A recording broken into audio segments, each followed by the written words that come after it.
So our today's seminar that is related to the ecumenistic walk. So before we start, we have written that we'll start with prayer. So I will ask the President, Ivan Liska, to start the prayer.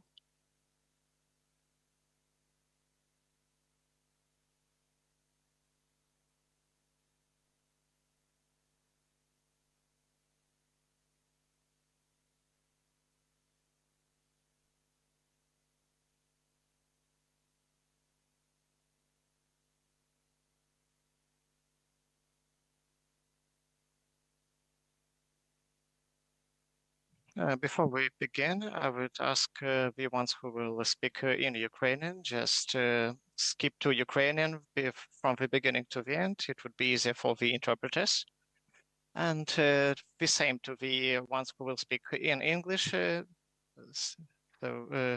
it doesn't relate to them. So I'm happy to greet the members who are here, who are able to come here because our neighbor decided to scare us. And in Lviv, we have lots of traffic jams, and not all of us managed to get to here. But still, we managed to start our session, and there are lots of people here online. And there will be also different people offline joining us here. And I also want to invite you from the University of Ecumenical Studies, and we are 20 years old as for now. And in 2008, from the initiative of our director, the Ukrainian Christian community was created. And that's because this thing is going on. And I also want to thank our partners, the German Fund. So why do we have this idea? So this idea was before the war. So Ukrainian Protestantism is a bit different from Western, from mainline Protestantism. It has its specificity, and for a long period of time, it was kind of Soviet tradition when Protestantism in media was not visible. And it had this tendency to being isolated. And as far as I understand from the articles of my friends in 2014, there is a new wave when Protestantism start to take place in different parts of society. They try to involve into different confessions, and it is a process of creating new things for one another, and the involvement of Protestantism to the society is really great. And we had this catalytic thing, and the Protestantism is now being more visible.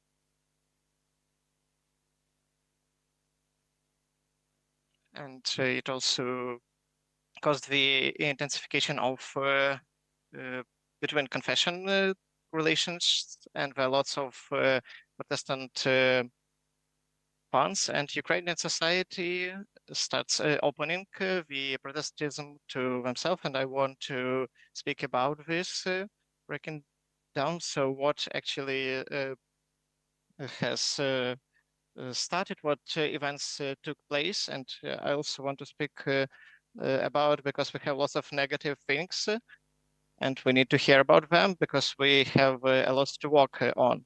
We also invited guests from outside Ukraine, so they will exchange their experience. The Protestants who actually know everything, they know what positive moments about Protestants there were, and the ecumenistic movement started actually in Protestantism, and Catholics joined later.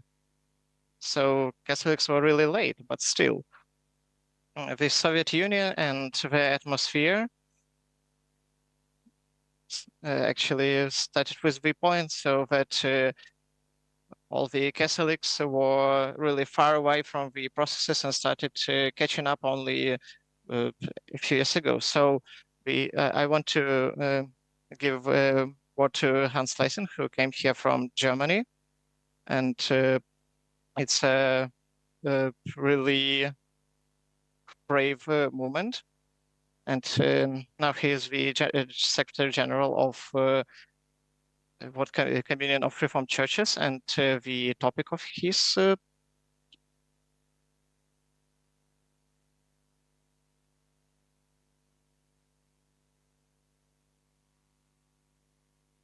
Mr. Hans. So I want to give you what. So we spoke about before. We will remember our interpreters. So we have a test. So we will have a bit help. So you can start right now.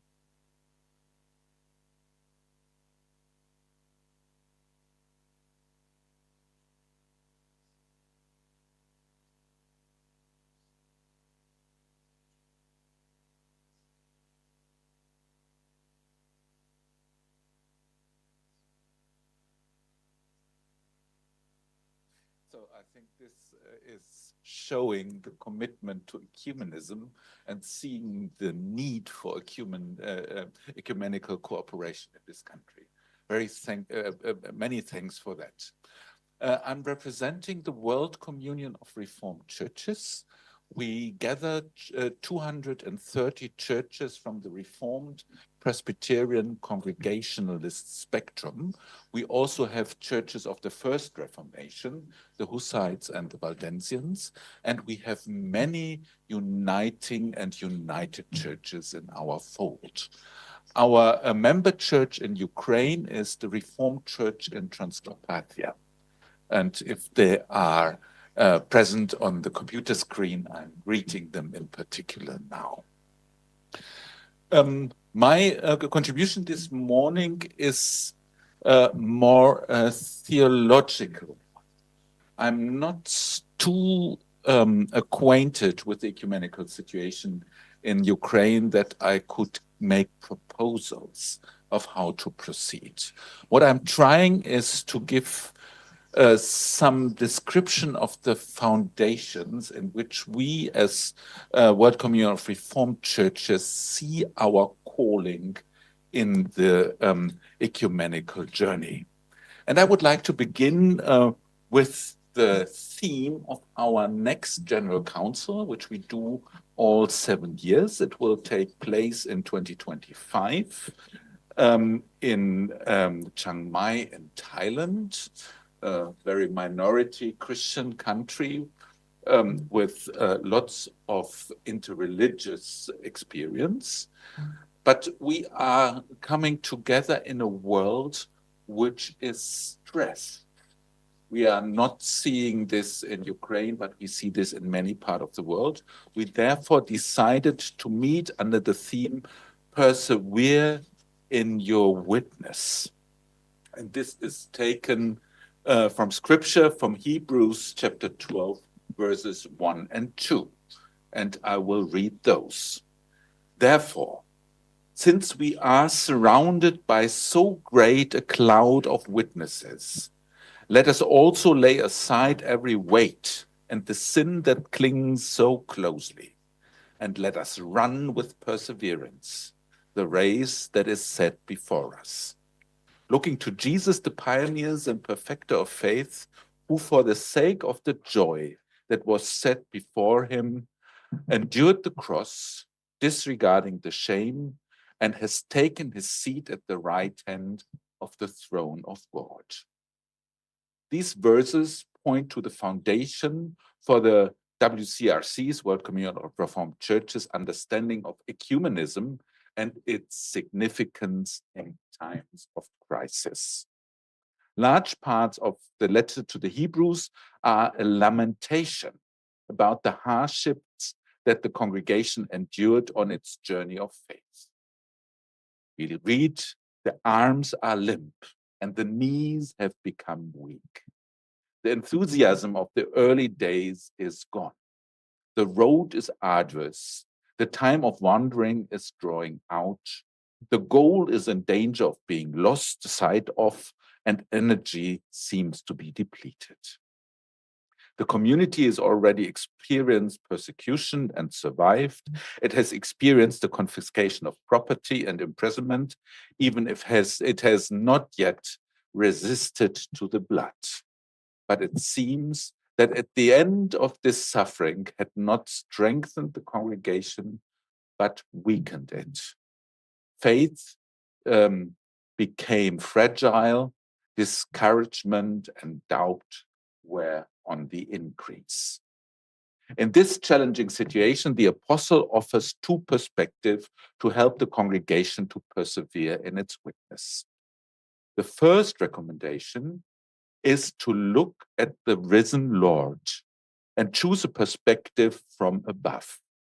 In seeing Jesus as the pioneer and perfecter of faith, our perception of destiny changes drastically. Because when we focus on our individual hardships, our world becomes as small as our little abilities to transform it. But if we look at the risen Lord sitting at the right hand of the Father, we understand that the whole world is destined for salvation, that will bring peace and justice to this world that he loves so much. With Jesus in view, the world is not small. Our abilities are not weak, and the perspective of the future is not miserable. We can see and feel that all of creation was made for joy, and that God is faithful in its promises. The second perspective that the apostle offers comes into view when we are looking sideways and put our eyes on the people of faith who are journeying with us. If we look at the people around us with eyes half closed by exhaustion and frustration, we see weak people who feel utterly unfit to respond to God's call. But if we see them with the eyes of faith, we recognize the faith of Jesus in them, who has endured the cross and has now taken a seat at the right hand of God. If this happens, we will discover that we are not alone, but surrounded by so great a cloud of witnesses. This change in perspective allows us to lay aside every weight, overcome the sin of little faith, and persevere in our witness. This image of the cloud of witnesses shows how we in the WCRC try to understand ourselves as a communion. Many of our 230 member churches are witnessing to the Lord in areas of crisis. We have churches in the Democratic Republic of Congo, in Sudan and South Sudan, and Palestine, North Korea, and Myanmar, Venezuela, Cuba, and Ukraine. In these and other crisis areas, our churches try to accompany each other with resources of faith that our Reformed tradition provides. In our journey of faith, we see ourselves as a communion that is marked by 4 verbs: by discerning, confessing, witnessing, and being reformed together by God's word. As a discerning communion first, we realize that in our attempt to understand what God requires of us in a given situation, we come together with different perspectives that are shaped by experience of context. And on a global level, we are very different indeed in many areas. As Reformed Christians, we believe that there is richness in this diversity within the cloud of witnesses. The invitation to one of our first synods in the 16th century describes this understanding as follows. God has assigned his gifts to men in such a way that he has not given to individual the whole fullness, but only a very definite measure and a definite share of these gifts, so that they joined and united together, enrich each other, and that they are among themselves instrument as it were channels for his goodness and his grace, precisely through the fraternal union of their gifts. It follows from this, and this is important for ecumenism: the greater the number of believers, the greater the diversity who are united among themselves, the richer is the resulting flow of grace for all. Just as in the other case, when they are fragmented and at odds with each other, they deprive each other of the most glorious gift of God. In such a diverse setting, and I come to the second point, confessing now, excuse me, unity is a precious good. Reformed Christians often disagree with each other, sometimes even at most fundamental points.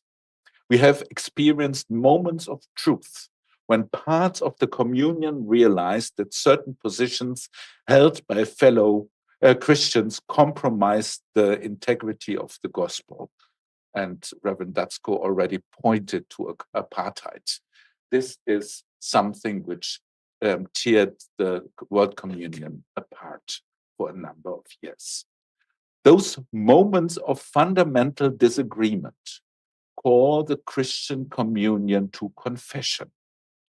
Confessions take on the perspective from above and attempt to distinguish God's will from the falsehoods that are proclaimed by false prophets. In apartheid South Africa, the falsehood was that people of different races could not be reconciled to each other. So this is contradicting the gospel, because the reconciliation promise of Jesus Christ is absolute. A significant example of such a situation was the Barmen Declaration of 1934, when the confessing church in Germany declared that attempts to legitimize the Nazi state with the gospel were heresies. Also, the Declaration on the Russian World teaching that Orthodox theologians published in March 2022 drew from this tradition. This declaration engaged with the theological claims of an ideology that conjures a holy war between the Russian world on the one hand and the corrupt West on the other, and refutes this holy war with reference to the gospel and the Orthodox tradition. And I quote, "We therefore condemn as non-Orthodox and reject any teaching that seeks to replace the kingdom of God with a kingdom of this world, thereby usurping Christ's own authority to deliver the kingdom to God the Father and denying God's power to wipe away every tear from every eye," as we read in Revelation 21. As a witnessing community, and this third verb, as a witnessing communion, we engage in diaconal assistance and public theology. We try to mend the wounds and work with all the partners that God provides to end the suffering, create conditions for peace and justice. In the WCRC, this is mainly the member churches that support diaconal programs, and the Hungarians, the Swiss, the French, the Dutch, the Scots are very much present in Ukraine in supporting different initiatives. While the WCRC as a global organization engages in a number of advocacy programs that engage in conflict resolution and economic justice initiatives. All these activities, and I come to the first point, being reformed together, aim to transform the church and its witness. This endeavor is risky and therefore requires continuous critical self-examination. As we learn in the Sermon on the Mount, it is in those moments when we are enthusiastic and fully convinced of the righteousness of our activities that we are in greatest danger of missing God's call. As we read in Matthew 6, if then the light in you is darkness, how great is the darkness? Enthusiasm is not a guarantee of being right. And it is in these situations that we need encouragement, accompaniment, and very important, also the challenge from our fellow sojourners in the cloud of witnesses. In our transformation, we want to be reformed according to God's word. At the same time, we are also aware of how often the church has erred and missed her calling. The Apostle Paul therefore cautions us in all seriousness in Romans 12, verse 2.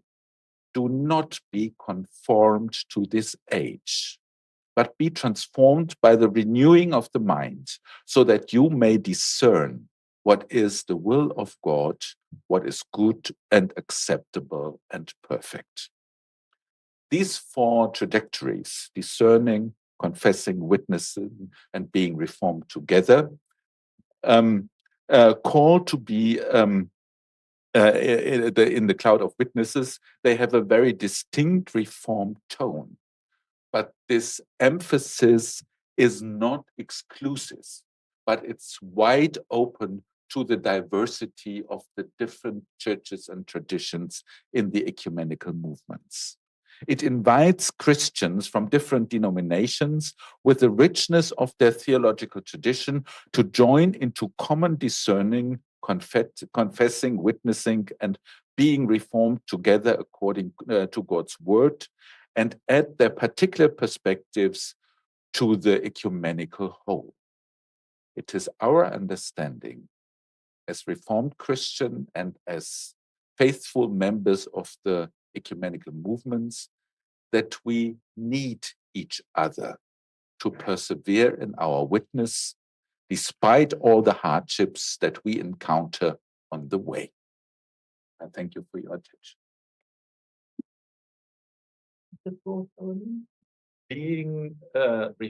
Being reformed together by the word of God. Дякуємо нашому гостю, пану Гансу, за його I want to thank Thank you, Mr. Hans, for your speech. So he was representing his understanding. церков у світі. Для нас це би було гарним So прикладом. it would be a very good example for us for the future, because Ukrainian communism, as I told you previously, is a bit late and it moves on slower pace to the European community because they have been in the conditions of Soviet Union for a long time, and now we are going to conduct the first steps on our way to the European community. So it was just the burst of enthusiasm in communism that we were thinking that if just a few moments and we will be able to praise the Lord.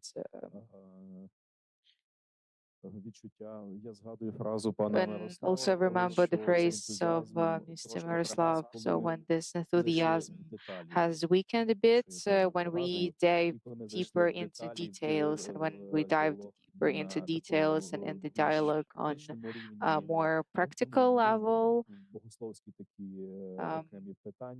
and when we dive deeper into some questions, and also communism has moved into another sphere, into more social sphere, which is not bad. Serving to society will be the factor that will help us later in our activity. So then we have our next speaker. He's joining us online. That's the friend of Ukrainian Catholic University, Joshua Thurl. Факультету місіології та міжкультурного богослов'я Вищої богословської школи міста Ельшталь. Тема його доповіді буде роль вільних церков та So the екуменічних topic of his speech is going to be the role of free churches and ecumenical partners in advancing democracy and European integration in Ukraine. The floor is yours. Я хочу висловити Thank you свою very much. підтримку I want to express my support to Ukraine and Ukrainian nation. I love Ukraine very much. I need to ask your forgiveness to speak to you today in English because I'm still learning Ukrainian. But greetings to all of you. I should say that I feel very closely connected to Ukraine in lots of different ways. Perhaps most of all through my wife, who is from Eastern Ukraine, from Dnipro, and also through my ministry with Dnipro Hope Mission, which supports Ukrainian churches, many of which are serving on or near the front line in Eastern Ukraine. I'm very glad to speak to you today, to have this opportunity to support the excellent work of Ukrainian Catholic University and the Institute of Ecumenical Studies. And I bring with me warm greetings from my colleagues on the board of Dnipro Hope Mission, and also from my colleagues here in Germany at the Theologische Hochschule in Elstal. Just before we begin, I have a presentation. Is it possible to share my screen? Is that okay?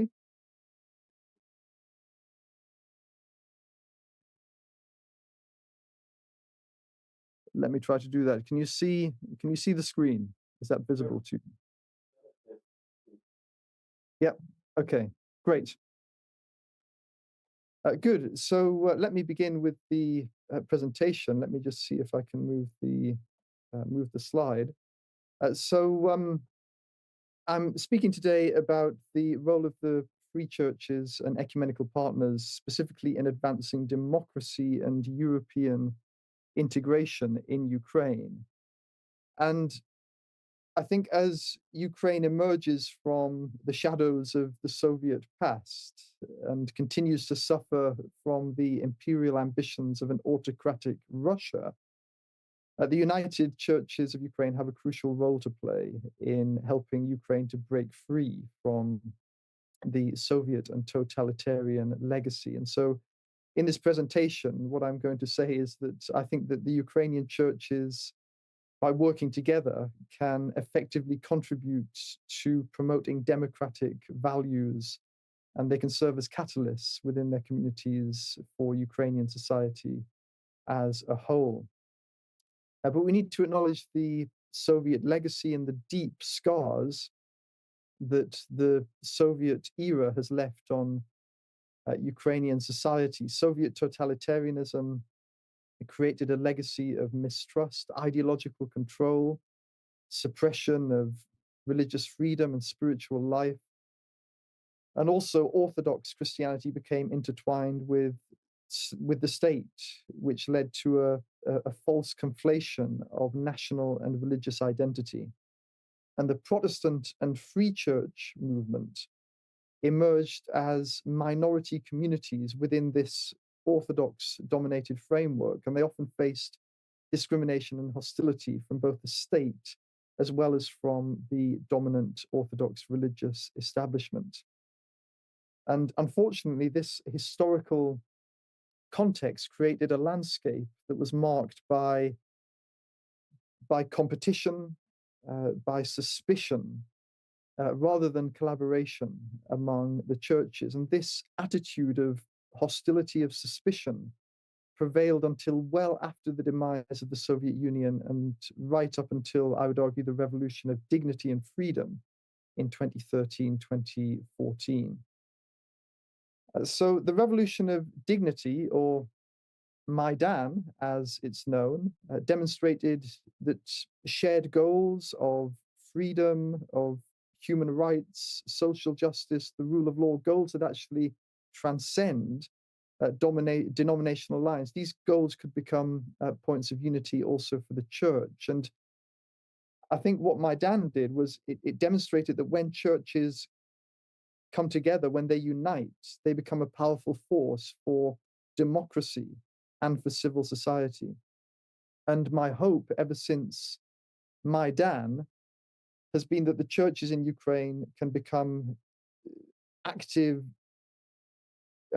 like an active prophetic voice, speaking out against corruption and advocating for transparency, for justice and integrity, and that the churches together can promote an active citizenship and the values of civic engagement and accountability in order to pave the way for Ukraine's eventual integration into the European family of nations. And on the Maidan itself, we saw a little glimpse into what this might look like, with Christians coming together from different denominations, including my good friend Denis Gorenkov, you can see in this picture to the left, who's standing alongside Catholic and Orthodox Christians. So we need to create a common witness. There is a real need for unity in diversity in Ukraine today. I think the revolution of dignity demonstrated that it's possible for the churches to work together to hopefully pave the way for Ukraine's integration into the European family of nations. I just want to address this topic briefly about Ukraine's European future, Ukraine's European integration, because as Ukraine seeks to integrate further into Europe, the churches, I believe, can play an important role in helping to create the conditions for a deep-seated societal transformation, not just a change in government, but deep-seated change in the psyche and the society of Ukraine. And by integrating teachings that emphasize human freedom, dignity, and respect for diversity, churches can advocate the principles that correspond to European norms. And advocating this perspective, I think that the churches can make a powerful contribution, helping Ukrainian society to align with European values of human dignity, human rights, cultural diversity, democracy, justice, fairness, equality, rule of law, etc. And for many Ukrainians, Europe signifies not only economic development, but also political liberty, democratic choice, as well as a cultural identity that is deeply rooted in the Christian tradition. But in order to achieve Ukraine's integration into European civilization, Ukrainian churches need to present a united front to dismantle the false and harmful narratives that paint Russia as a defender of Christianity against the so-called decadent and godless Europe. This is a false and toxic narrative that needs to be deconstructed rigorously. And this teaching of Russian exceptionalism, of course, has no basis in historical reality, has no place within Christian church tradition. And I think that churches can play a vital role in shaping public perceptions about Christianity's position in relation to both Europe and to Russia. And since the collapse of the Soviet Union, Ukrainians you've had to navigate the choice of aligning either with a democratic Europe or with an autocratic Russia. Now, if there was still any doubt about where Ukraine should seek inspiration after gaining independence, then Russia's full-scale and illegal invasion of your country has clarified that Ukraine must strive for an open, democratic future as an equal member of the European community, rather than becoming a vassal subordinate state of a new and corrupt and decadent Russian empire.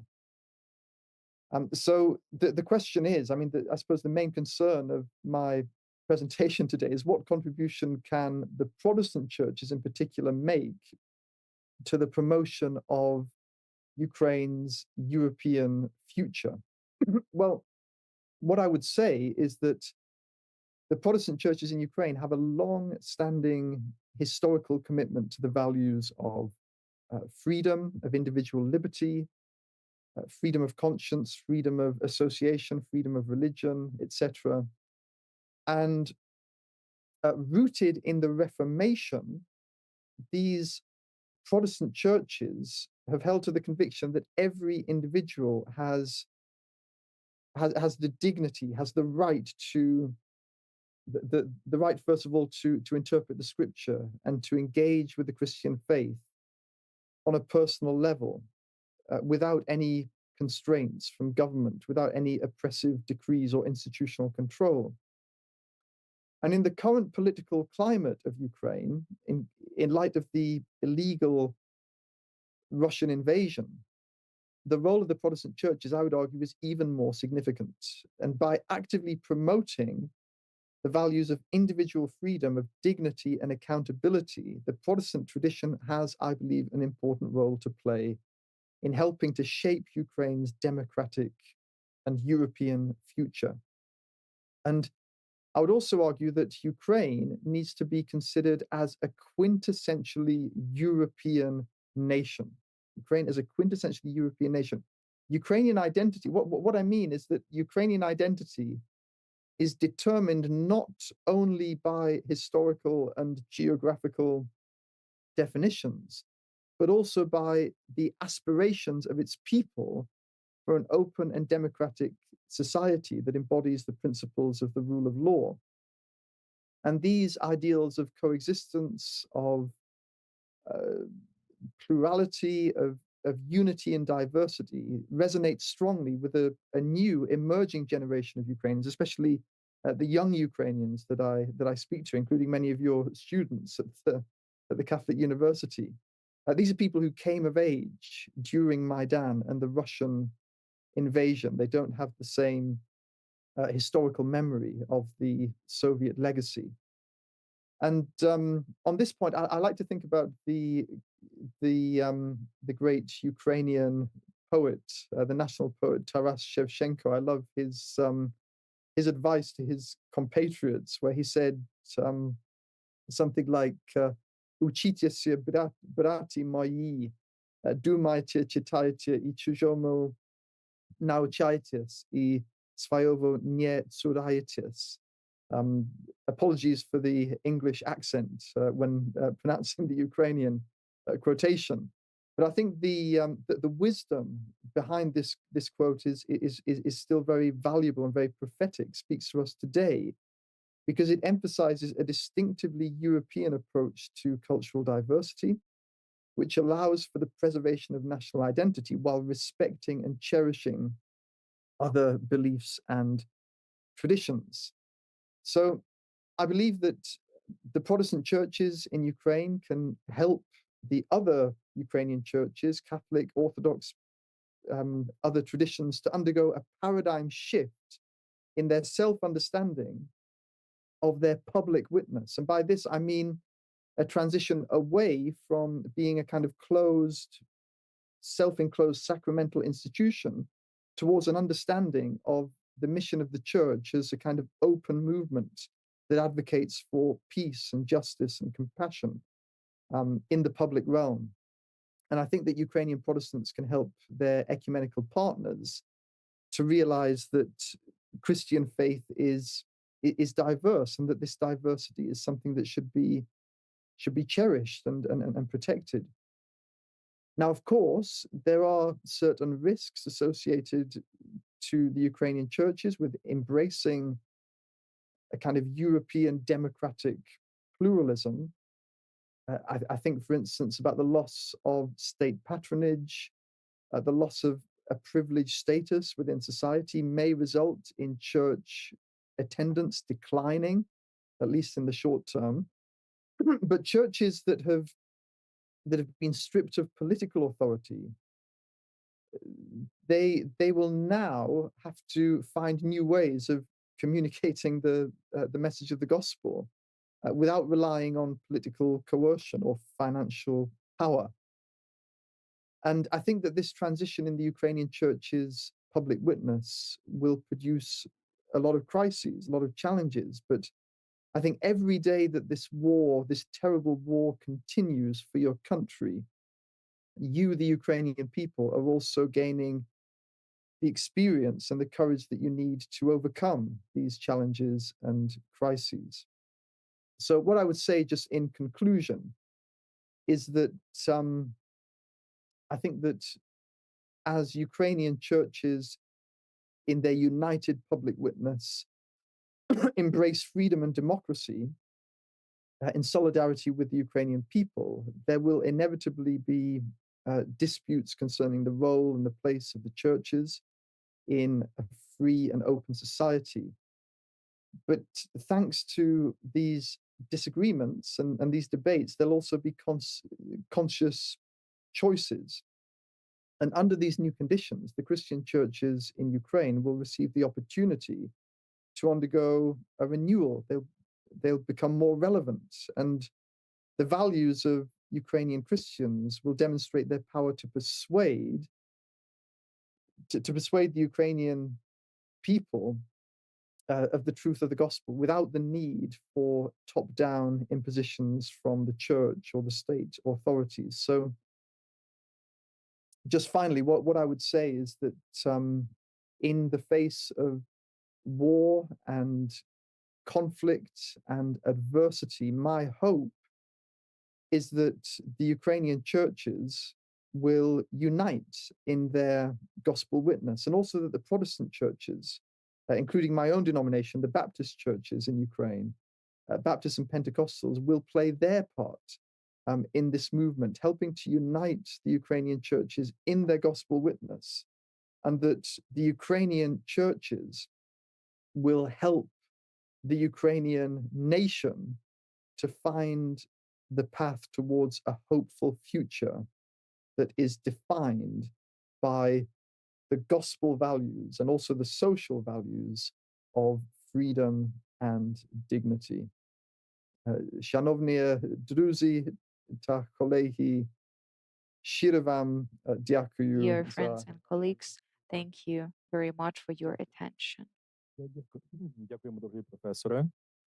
Можна похлопати так. Thank you, Professor. We can give a round of applause to you. Ми забули про це під час першої We презентації. forgot about it during our first presentation, but we will continue doing that. Ми вже починаємо думати So про те, we що right буде now після we війни. start Це about what є will для happen нас, after the war. So for us, пріоритетом на it's даний a час. І priority я as for now, and I нашому want to спікеру, thank який, our speaker who показав, що showed церкви that the українські churches of можуть Ukraine бути can be величезною силою, яка a допоможе great power відновитися that нашому will help суспільству. to Церкви, our які society несуть to strive найперше and цінності у собі. resurrect. So Але також велика church праця also чекає на can самі церкви, speak about оскільки, values. ну, не And of course, there is a lot of work to be done because not all of the churches have these democratic values. And there are lots of things that are left from the monarchic thinking inside the church. But still, if we speak from the bottom approach, for example, that we try to connect all the Christians together so that we'll be able to strengthen the witness in our society, it will have a great impact. And as the professor mentioned, the pluralism is the richness for Ukraine because we don't have one dominating confession that could play a positive role, but still us as Ukrainian society, as Ukrainians, we still have to understand. So that is the richness, because actually we have this kind of try of to exercise power from the point of view of different confessions, and it doesn't help. But still, as I believe, in time we will understand it. So I want you to stay with us, Mr. Joshua. And right now we will have another speaker, Mr. Alexander Heichenko, who is the rector of Odessa Theological Seminary of Evangelical Christians. And I'm happy for you being here, and the floor is yours. Good afternoon to all of you. Dear colleagues, I want to thank for the opportunity to join this seminar today. during the next 20 minutes, I would like to speak about the Baptist experience of ecumenistic relations in a global context also. And I also want to mention that in the first part of my speech, I will speak as the insider who works in the Baptist society, and I have some experience and understanding. So Ukrainian Baptists and ecumenistic relations. So in lots of Ukrainian Baptists, the word ecumenistic movement or ecumenistic relations will just be surprising. And if we speak about the priests who are old, they will just feel scared. This reaction is connected with lots of specific factors that actually formed that point of view. We have some particular historic things that actually formed the creation of the position that we have as for now. So historically, the Baptist churches in Russian Empire and after that in Soviet Union, they went in the views of German and American Baptism, uh, which at that moment were kind of isolationist in that point. In point of view with connection and working with representatives of other confessions. And the part of ecumenistic was actually worked on by the Soviet uh, authorities there, and we also can see lots of publications, and we can see that there were lots of confessions and events of ecumenistic views. And we can say that this historical history actually can explain why some of the priests are actually scared about that. And also some people are not that knowledgeable on the point of view of ecumenism. For lots of representative of Baptist churches, the ecumenistic movement is about the creation of some kind of one religion or about organization and unity of all Christians into some higher church. And these views are formed by some of the priests that were leaders of sorts in before, and all this kind of priests that were representatives of communistic movement.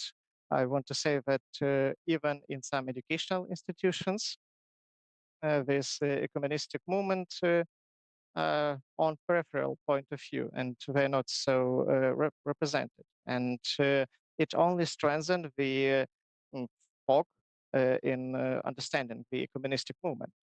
The third factor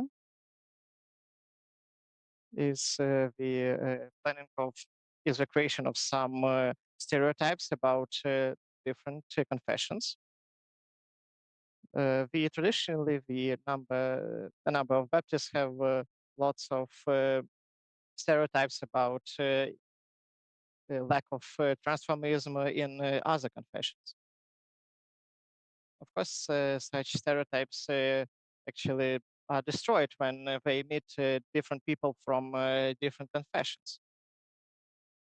And some stereotypes that were exercised earlier, but they still can remain. And we also will try to destroy them. And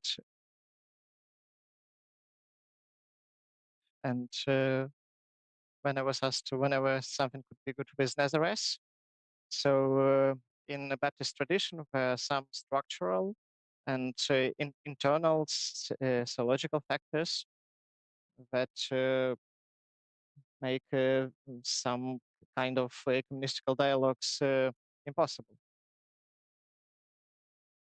And in this things, there are no specific groups that work with such conditions and with confessions.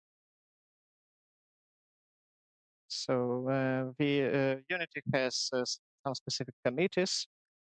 Like partially, the topic of theology is being exercised by pastor community. And there are lots of people from Christian universities, but it's not enough to create a strong position and to try to exercise the theological dialogue with representatives of other theological communities. And the community of faith also plays a great role. The regional unity of churches, or regional unity, is the form of understanding that is pretty much different, because for particular Baptists, the form of work is pretty pragmatic. But some of the practices and language that is being used to explain how the unity of churches work actually refuses the ecclesiastical understanding of what is happening. And I also want to say that this topic, I actually have written a monography on this topic in English. So this monography is called Brotherhood in Christ.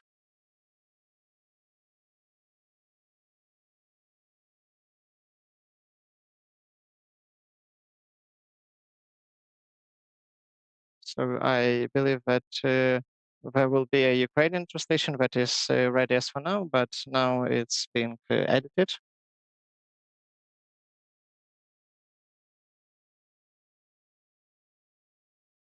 So if you want to learn more about this topic on more, I actually look on that in the monography, and I will not stop on that. So the community is the center of church life. It's really hard to speak about the dialogue outside the church, specifically in situations when there are lack of structural elements.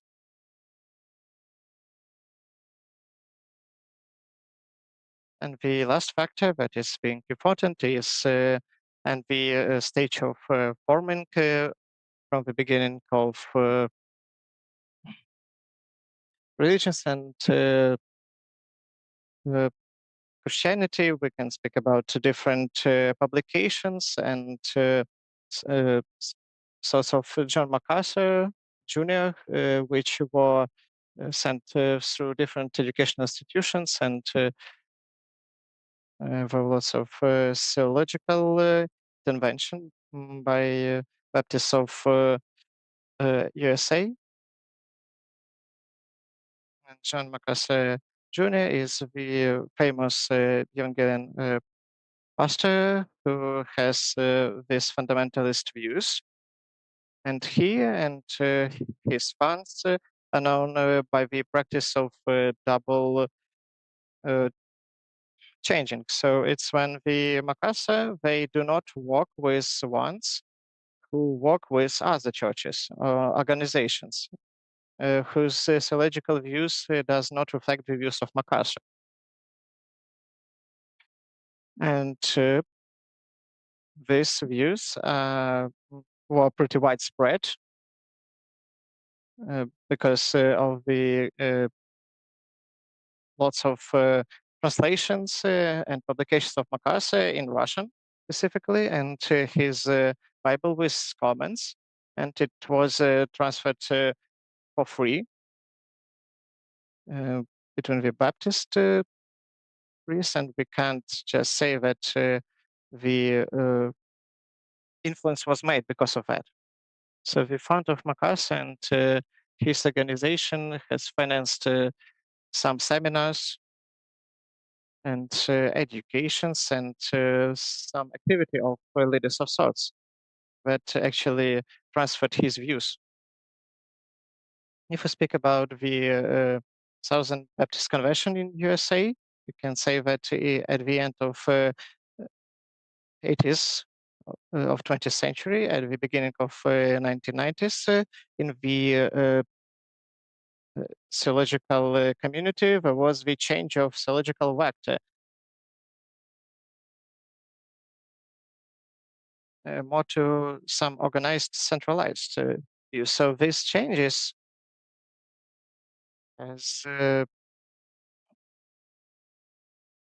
created. We think that the church actually was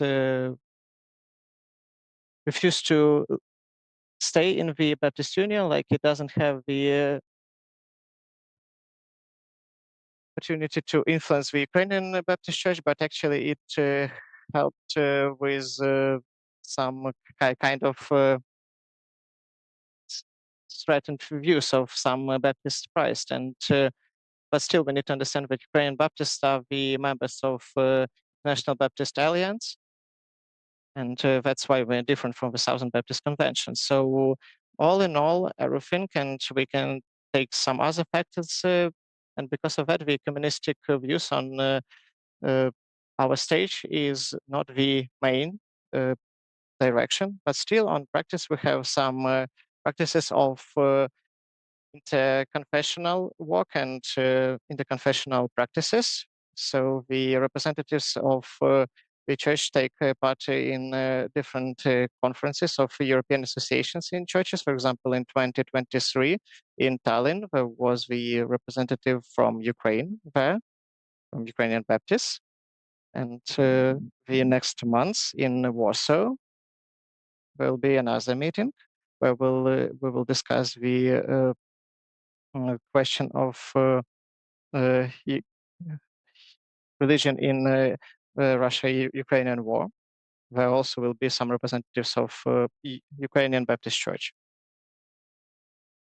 So also we take part in the Council of Ukrainian Churches.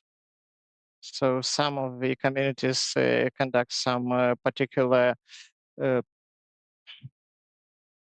activities with other churches. We have conducted some specific roundtables with representatives of Orthodox churches, Catholic churches,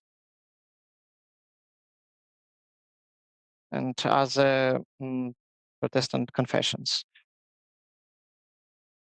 So also there is some relation on the personal level between the teachers of theology on different levels. Because we have some kind of synchronization, but it's not systemic.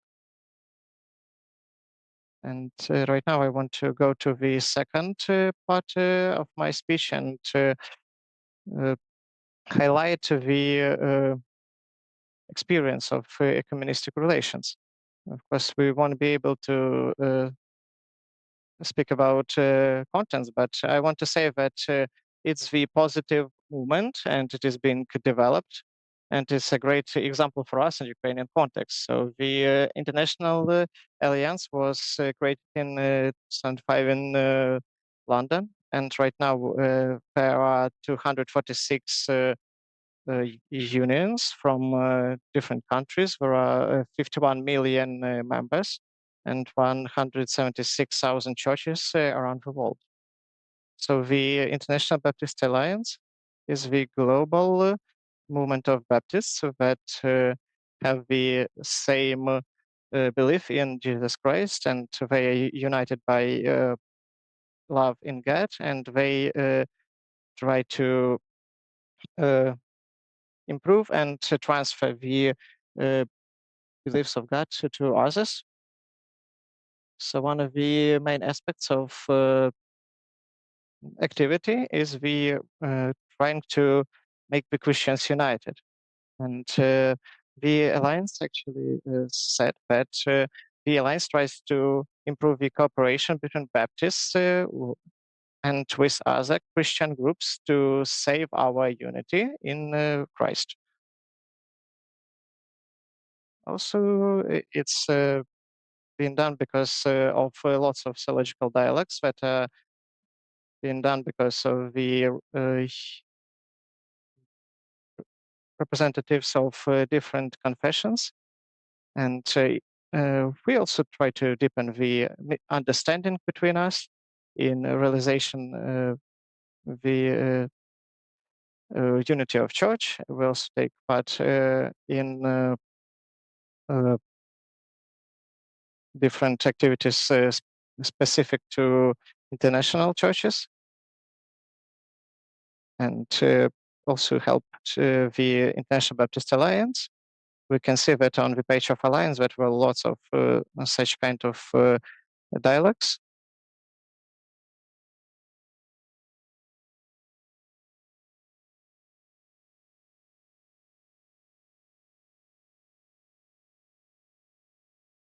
From 73, 77, there was a dialogue of alliance with Alliance of Reformers churches. Also, there were 3 dialogues with International Baptist Alliance and Rome Catholic Church is 84, 86 in 2006, 2010, and 2017, 2021. So first 2 dialects have actually published the results, but the last dialect is not being published yet. But I still await the results and the report, so that I will be able to see how everything is being worked on. But I want to mention that as a result of such a theological dialogue,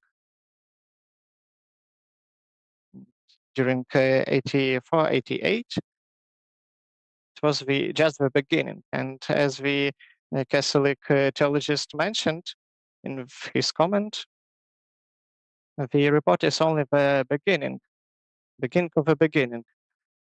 The first words on the bridge that we can throw over the big abyss to connect the Christians together. As a result of this dialogue was that we did not create the points of us being similar and differences, but also it helped to create questions to discuss further about authority in church, specifically in the local communities, the connections between the Christianity, between the baptizing, evangelization, and the place of Maria. Also, the members of dialogues understood that this dialogue in the future does not mean that the church will be really united, but it doesn't stop them from the further dialogue. So the report is the kind of convergence of views that has become a result of a dialogue between religion and the representative from Catholic Church and from Baptist Church. Say that this text is the representative of really close views about speaking Trinity nature of God. Also, there was the understanding of changing some traditions. There were some questions of Episcopal authority in churches, and in conclusion, I want to say that I have told that the third round, we still don't see the document, but still I want to say that these documents that we have right now, we need to understand them, we need to read them, and they can become the start of deepening the dialogue on the local level between Baptists, between Catholic. Thank you for your attention. Thank you very much for this picture,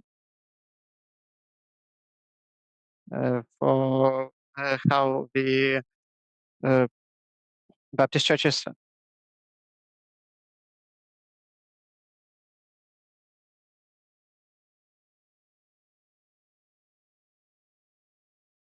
And I was looking forward to receive your book, so I wanted to say a few words. So, these challenges that were caused by communism and also some usual people who just visited churches. All these people that you were talking about, they can be applicable to some other Ukrainian confessions, and from the perspective of some older pastors, it may be concerned to the pastor community that we had in Ukraine. And still, the Ukrainian pastor community are being a bit careful about that. And also, it it takes us to the fact that maybe there can be something built, something like a separate department. It was mentioned in even in 50s that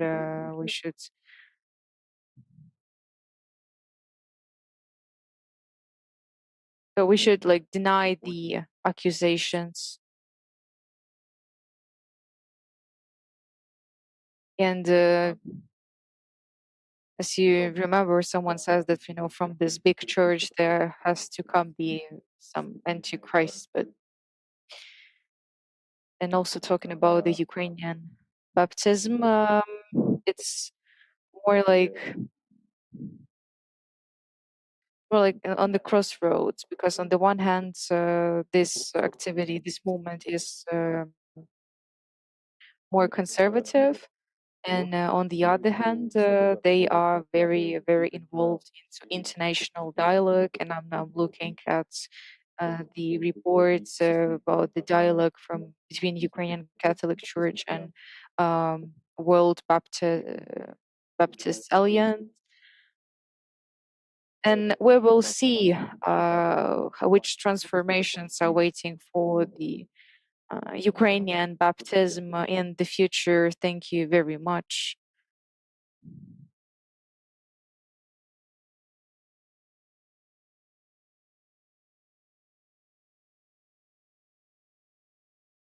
After lunch, I'm going to talk about the article which we printed in Rome.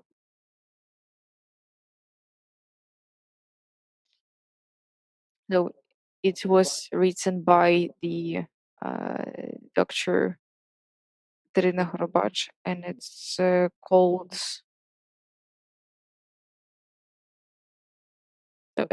The Blessing in Patience, Ukrainian Baptism. So it was written maybe more than 40 years ago. The article is about Ukrainians and baptism, but the main emphasis on Ukrainian Baptists. I can share a copy with you. In Halachina, we had the tradition that we called all Protestants like Baptists, so we didn't differentiate them.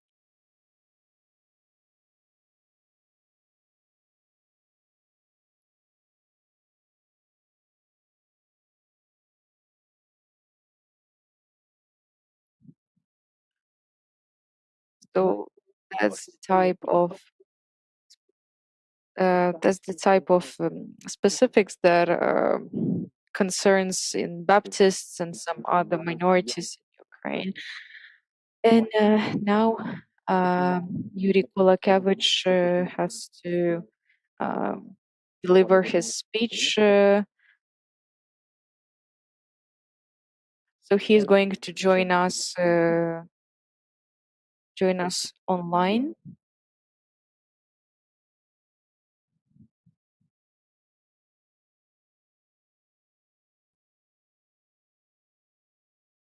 So greetings from Kiev.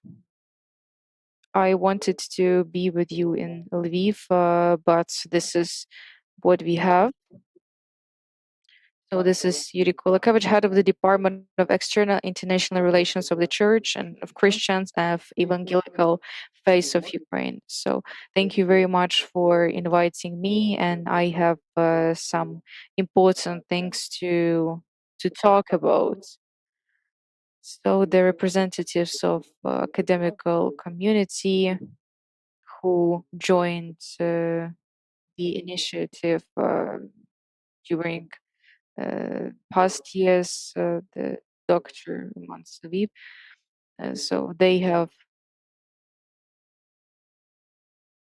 So they were talking about different working norms and different philosophical contexts. So I will not stop today only on the participation of Protestants, especially in the formats of Ukrainian churches. But about the available formats, I just want to say that last year, the Anatoly Kazachok, who sends his greetings to you, he is the senior bishop. So he was one of the initiators of restarting the agenda of the churches in Ukraine. So now there is the formats of the format where the main role went to Ukrainian Catholic Church. I want to talk about the So I want to talk about the Ukrainian Protestants and ecumenical cooperation, which starts from 2024. So we have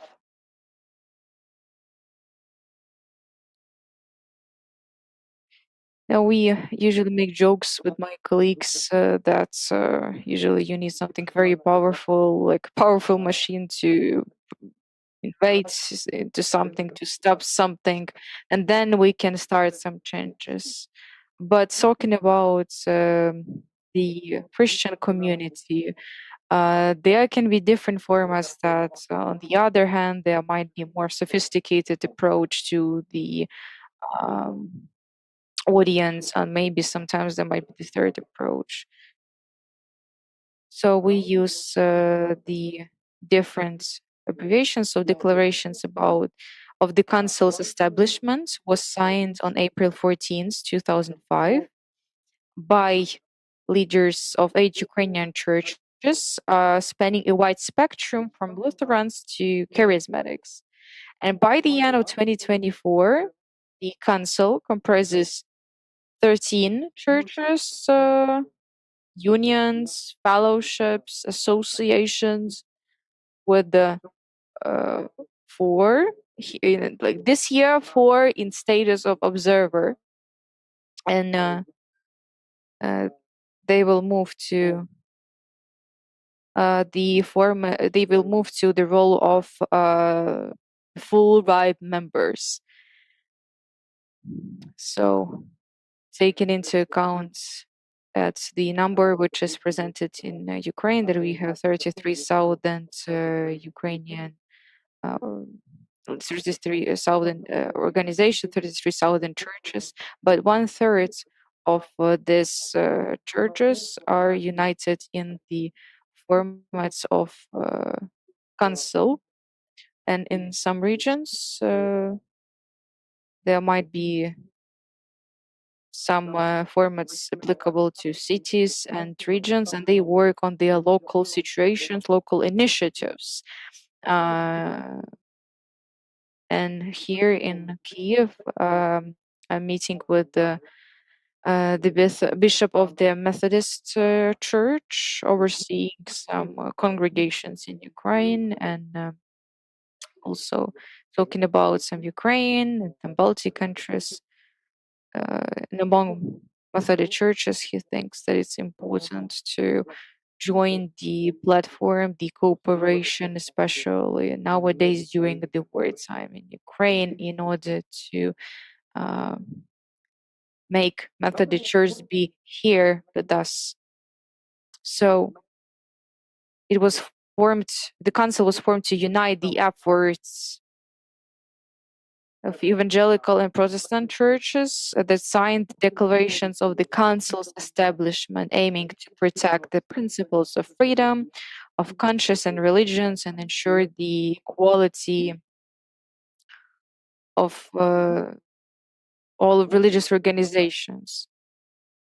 And also, the Council operates a principle of equality and mutual respect for international regulation, for internal regulations and traditions of all churches. And the decisions are made by consensus. So the Council sees as their primary objectives is first facilitating dialogue among churches. Sorry. And fostering different fraternal relations and cooperation and spreading Christian evangelical truth and reviving morality in society. Then the next task is the coordination and harmonization of the collective positions of Ukraine's evangelical and Protestant churches at interdenominational, state, and international levels. Also, the council helps promoting interdenominational understanding and societal harmony in society. And one more thing that I wanted to talk about is establishing partnership between the church and the state. That's the big challenge since the Soviet time that we bring with our society to the church, and a lot of other people tried to postpone it somewhere, but we're still doing our best. And also preparing, addressing different issues and organizing different, conducting conferences, seminars, meetings on spirituality and the application and adherence to legislations for the best. So in this format, 20 years of joint church actions within the CBCU framework confirm a well-known principle that combining efforts multiplies results. And it gives the possibility to outline some spare projects, efforts of this church, of joint actions in church. So we can begin with some celebrations that the 450th anniversary of the Peresopnitsa Gospel, the initiative were launched and events were held across different regions of Ukraine, and some events were seen, organized, financed, thanks to joint efforts of the council. Maybe you saw some photos about the celebration of Peresopnitsa Gospel in Mykolaiv region. So the representatives of different churches there made this initiative and organized that. Or Ukrainian events marking the 500th anniversary of the Reformation. That's the next event that we are going to talk about. So the anniversary that were organized by the clergy from Germany, Austria, they were, and also by the Czech Republic, Scandinavia, and they were recognized as most beyond significant, large scale, and impactful.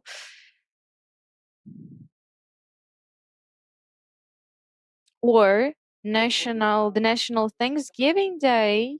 It was held on Krещатик from 2017 until the COVID-19 lockdown, and it still remains an outstanding example of cooperation and social importance and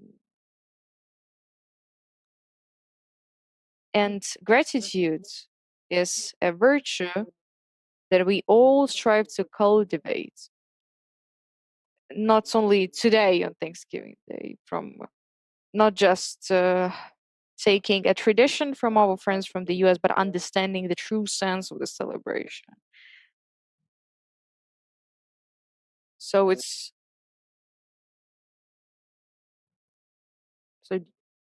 one thing I want to say that during the Revolution of Dignity, Maidan, if you remember from December, cannot remember the date, but I remember that Janusz Lenski called me and told me that before the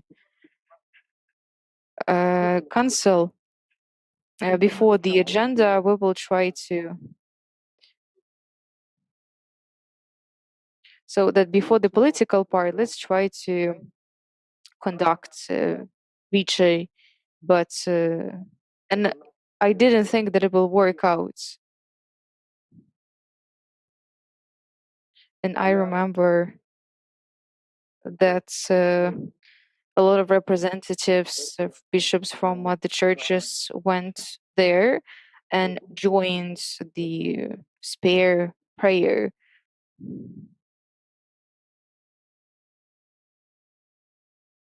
And I remember that this moment started being more active after the situation with Crimea and Bus region, and people felt the urge to pray and to share it. Also, so there were prayer rallies on the Independence Square, where we can remember the National Day of Prayer of Ukraine held at Kiev's Palace of Sports since 2016, and also initiated by evangelical churches.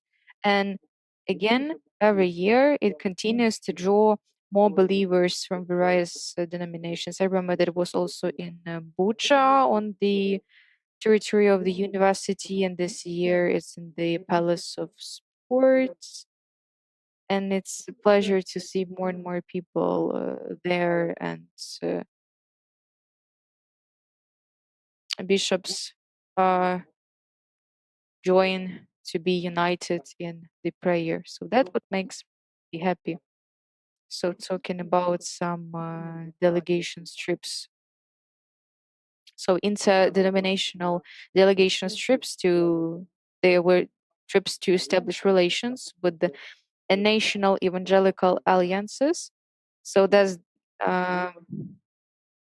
so they laid a solid foundation for the immediate response of Western European churches in February, March 2022 during the full-scale invasion. One of our ministers of social politics, he told it in public that we understand that more than 70% of humanitarian aid and different type of aid that comes to Ukraine during war, so it comes from Protestant countries. The end of the situation. So different advocacy projects intensified following Russia's full-scale invasion, and mostly it was in 3 dimensions. So first is about communication. Offices of the World Evangelical Alliance in Geneva, Bonn, Berlin, different European Evangelical Alliance offices in Berlin, Brussels, Strasbourg, national alliances and newsletters. And I remember that during the day, thanks to their cooperation, they have published their appeals and sent their letters to Ukraine with their marks, with their evaluations, with the words about being deeply concerned about the aggression. And this type of shock was the reminder that we are not alone. And talking about their decision makers and politics and political leaders let their offices come back to Ukraine. I mean, to Ukrainian side as it was at the beginning. I think that we should remind about that and publish it somehow. So since the beginning up till now, thanks to such a communication of different evangelical alliances and the council, they have the information that they spread among uh, among their people. For example, Austrian Evangelical Alliance. So they have their type of leaflets that are sent to the different churches. So they have material from Ukraine also. It can be the different list of prayers needs or some recommendations, but in each leaflet there is information about Ukraine.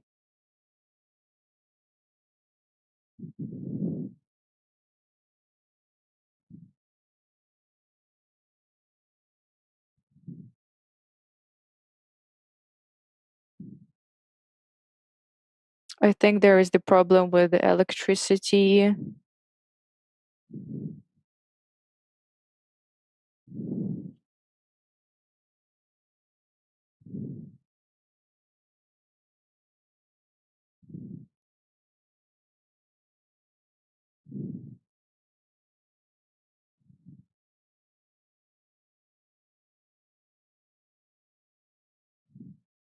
Yeah, just a few minutes, maybe our speaker will switch to mobile internet and continue delivering his speech. Yeah, I'm with you. Yes. So we have a blackout, but everything is fine on Zoom. So talking about advocacy trips of council members. Uh, so they have been used they have started especially more actively since the beginning of the full-scale invasion. So advocacy trips of council members individually.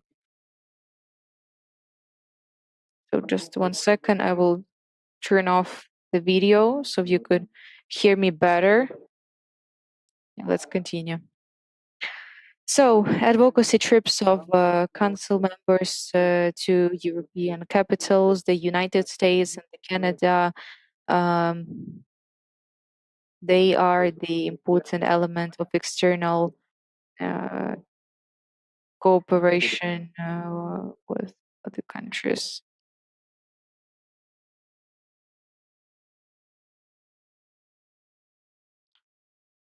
It's some technical issues.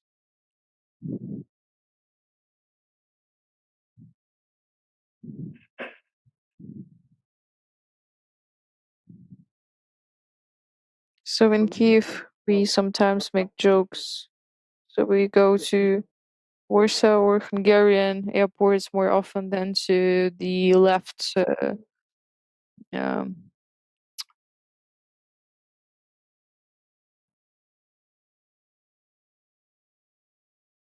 yeah, more often than to the left bank of Kiev. So actually, I think that we will stop Yuri's speech here because he's experiencing some problems with the internet connection. But actually, we have understood his message. So we can understand that in some ways the communism still remains active somehow, and sometimes we understand how uh, the church is built.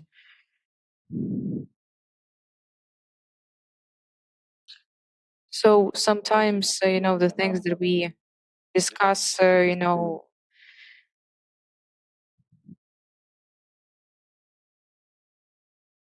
But if we will ask the people to believe, whenever they will go to the walk with Catholics and Protestants, for example, to create some kind of donations or help the IDPs, they will say that that's all right, like it's a normal practice, but it's also ecumenism to some point. And we shouldn't be scared of that word. And it's very important thing that we need to do. And it doesn't mean that we need to be all together like tomorrow, but we still need to see one another. We need to understand one another, and we need to work together for the sake of humanity. And then we will just give everyone our same witnessing. It's also ecumenism on different levels. So, okay, right now I will actually open the discussion session. There were lots of things that were mentioned, and I guess there are lots of questions that need to be asked. And to speakers, to the for here online and offline, and there is the first question from Ivan Disko. I don't think that is the question I want to thank.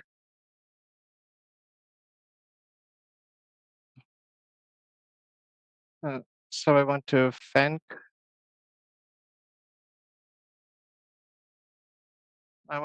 everyone, because for me it was a great thing of empowerment. For example, the German in Africa, apartheid, the solidarity. And this Germany tries to help Ukraine, and as the Christian think of loving your close one. So we need to understand this witnessing and to reform altogether through the mediation of our God.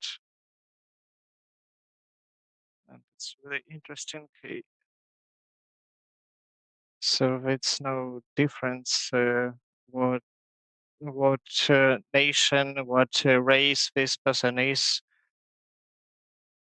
but Christianity is the main thing that matters. So lots of thoughts that can empower, but still.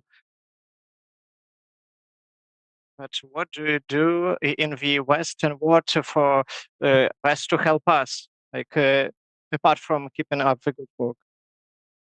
I want you to support our work, and also just say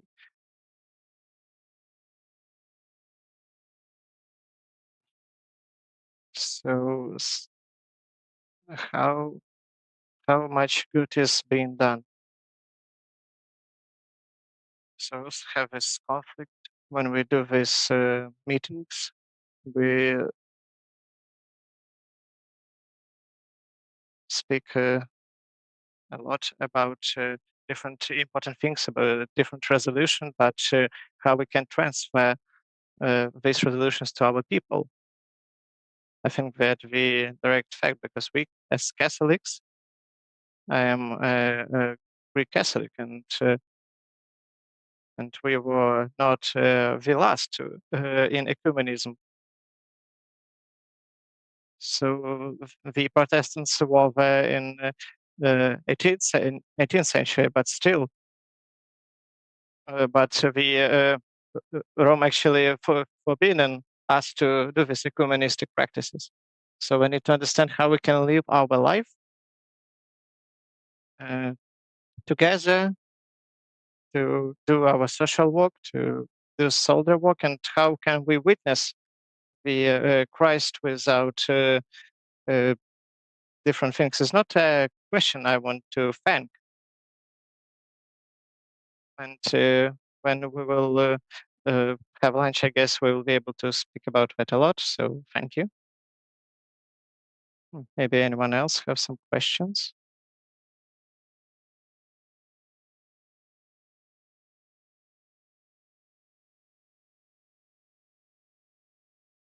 I want to thank for the opportunity to join such a discussion. I have a thank and question to Joshua Sir. So I want to thank him and his team for doing great work, particularly for Ukraine, for Ukrainian churches, for Ukrainian people. For me, it was a really great experience when Joshua with team from Great Britain came here to Ukraine, and they just really helped all the people from churches and all the volunteers. It was a really great meeting, and it was just great. And my question is, so the first part is my experience. So at the beginning of full-scale invasion, I had the interesting Russian publication for Russian soldiers, and it's written there that Ukrainian soldiers don't fight really bad. So, and their main mission is to try to point their guns into West, like together. And we understand that right now they don't think about that, but this message was really strong. That Ukrainians are not bad warriors, but they were still being lied to. And right now, we need to show them the truth, and we will move to Berlin, for example, and to London. And when I listened to Joshua about the fact that Ukrainian churches have to communicate this unity with the European churches, with European values, I have a question about whenever it can work like that right now. Because we does not feel right now the European values.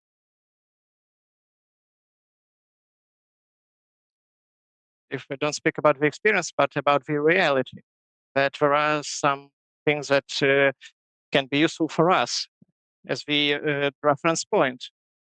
Maybe I'm mistaken, but I just want to ask Mr. Joshua.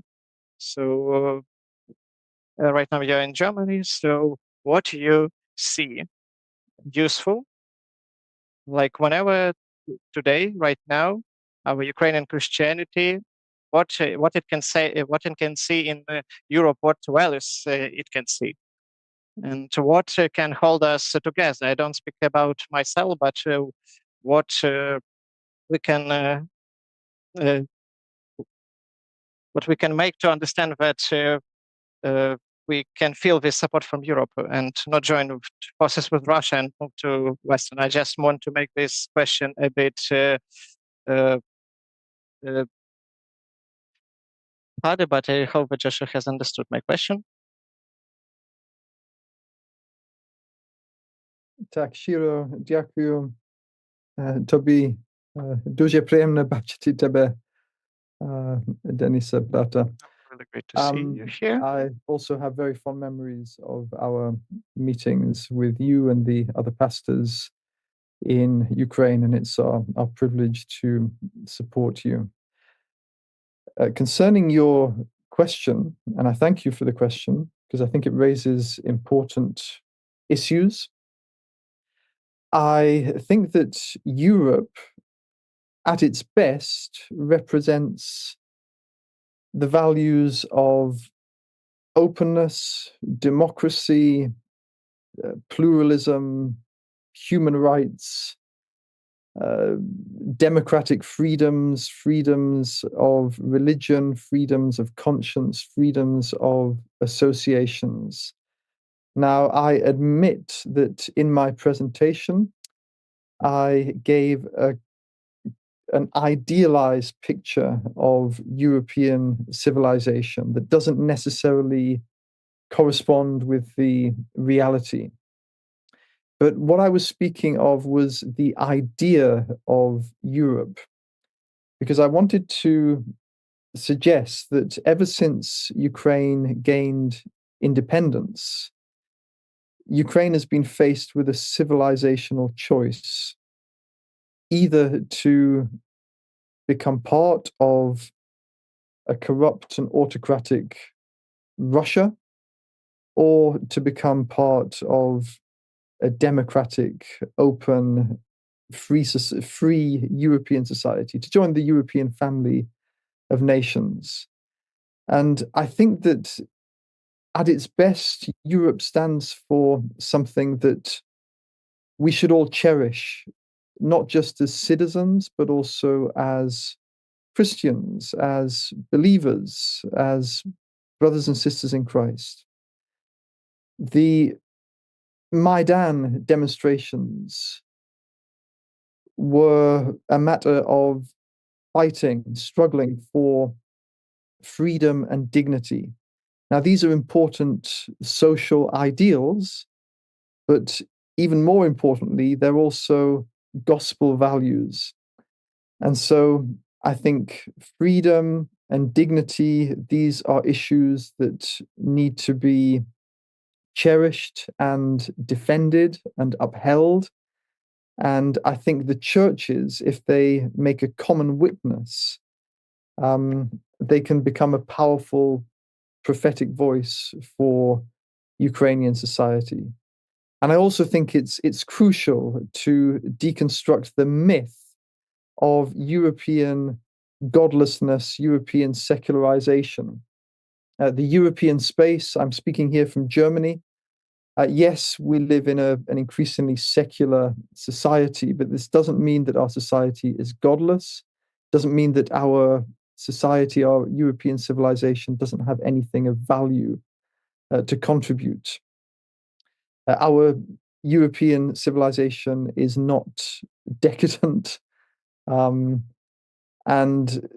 certainly I think that the European project can become an aspiration for Ukraine. And it was my main concern in the presentation to argue that the united witness of the Ukrainian churches can make a significant contribution towards helping Ukraine to achieve this goal. Even though I take your point, Denis, and I think it's a valid point that you make, that not all European countries or people in Europe or even churches in Europe understand the situation in Ukraine or are as supportive as they should be of the plight of the Ukrainian people.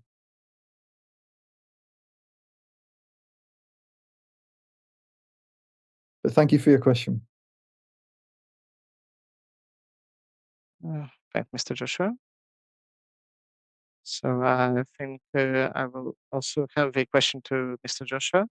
So you're in West, so you can see it better, the situation. So maybe it will be also a question to Hans. So yesterday I have seen one of the articles that make me think. So as we all know, the Pope does not always had the strong position about war that we wanted him to have.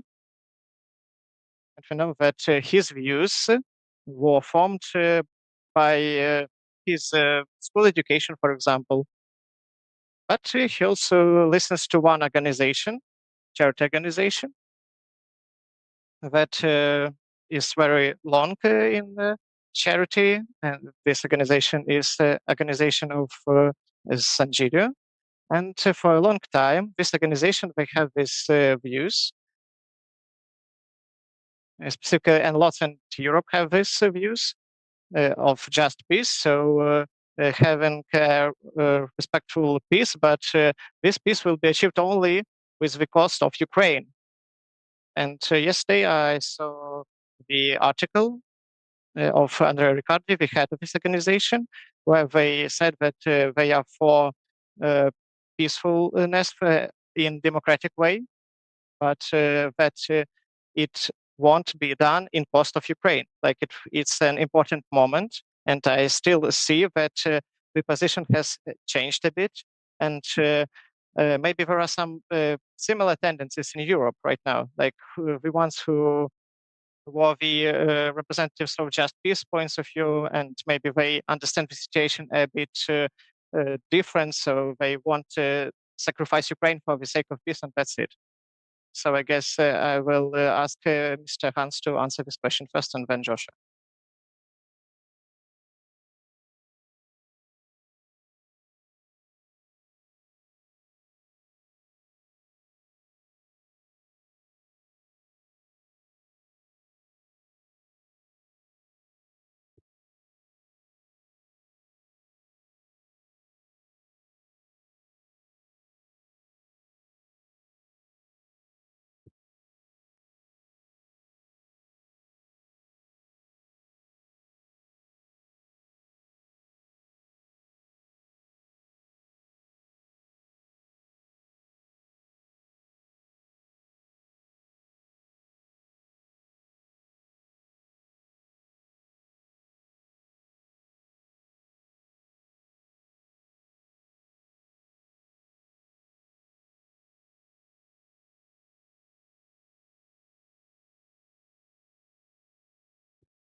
ecclesial diplomacy, which sorry, I'm hearing myself here, which will be possible at the moment when a space for a peaceful solution arrives, that the church can play a constructive role. That was the position which was held by those two big organizations and many churches in between. This has to do with experience of Second World War, that, I mean, the kind of fear of a totalitarian war is deeply enshrined in many of our European churches. The question was, if this was the framework, what to do then? And how to support the suffering people in this way. And this is where the churches in Europe have mainly engaged in humanitarian work, which is of course good. But what we as Reformed people have been missing, and we were quite vocal in the World Council of Churches, is the point that we discussed earlier, to rigidly engage with the ideology here, theology, and to make it quite clear that this kind of binary totalitarian ideology coming from Moscow needs to be confronted from the perspective of the gospel. I mean, this is what we have been supporting in our work, which would have been advocated for in the World Council of Churches. But I absolutely agree that this voice has not been strong enough. And that is why, as Reformed, we distinguish between confessing and witnessing. In your confession, in our confession, we have to be clear. In our witnessing, we have to be realistic. And we have to keep the balance between the two. Because, I mean, Ukraine is an incredibly complex country with lots of contradictions, with lots of tensions. The churches can play an enormous role in negotiating this complexity. And therefore, there is a value of the church reaching out to all the parts of the society without compromising its clear point on theologically that certain positions that justify war and destruction are outright wrong and contradict the gospel.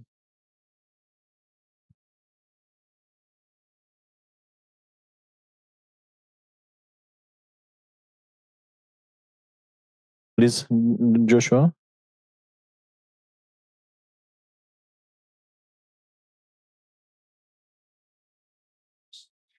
Ага, окей, should I... Боже мій. Чи мені потрібно повторити питання? So should I ask the question one more time to you? You can answer it. I'm afraid I didn't hear I don't think any of us who are participating online heard the response of the previous speaker.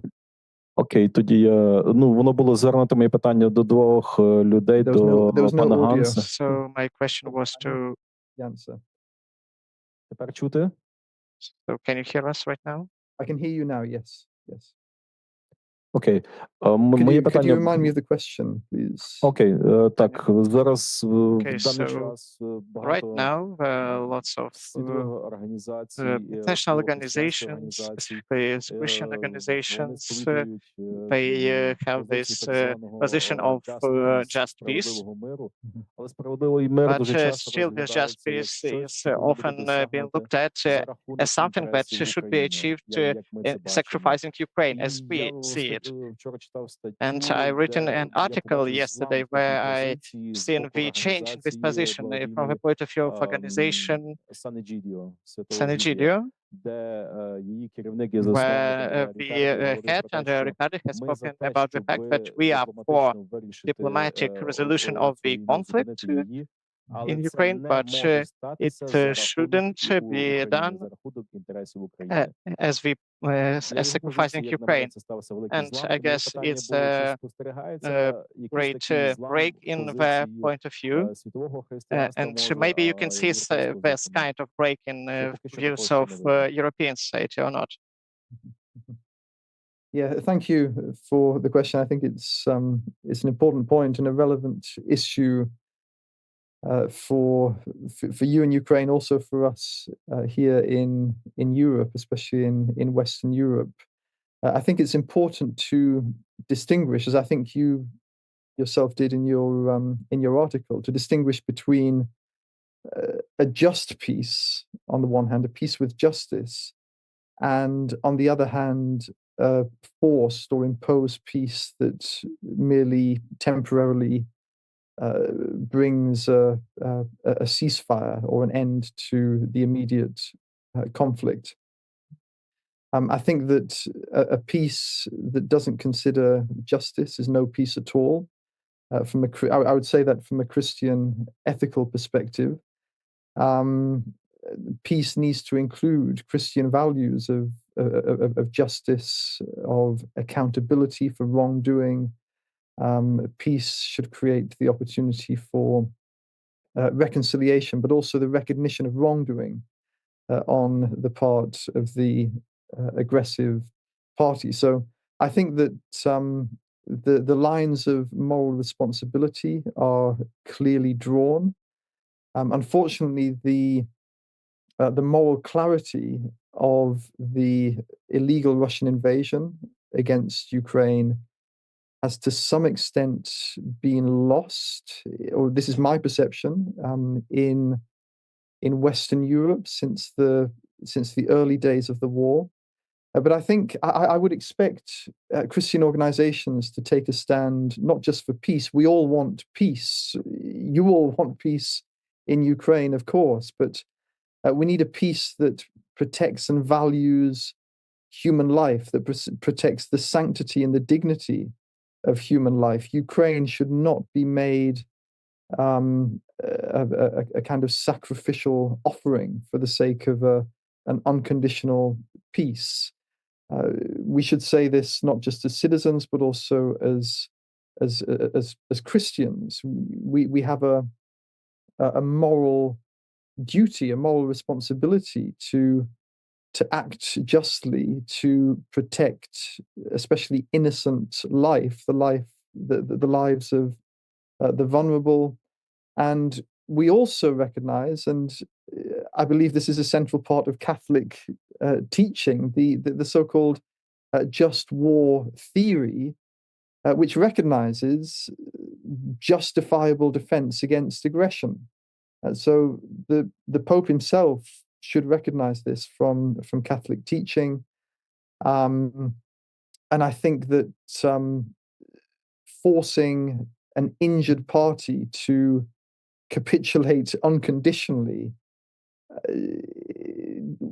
will not lead to peace, but will further perpetuate injustice. And it actually completely undermines the moral imperative that we have as Christians to take a robust and firm stand against evil. So I hope that the perceptions will change, but I think that unfortunately some of the moral clarity of the illegal, barbaric Russian invasion of Ukraine has been lost in the course of time, and I hope that it can be restored, and that we can continue to support Ukraine with everything that it needs to protect innocent life and to uphold the dignity of its national identity and of its citizens.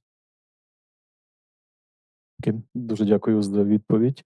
І ще є... Thank you very much for your answer. So please don't be too critical.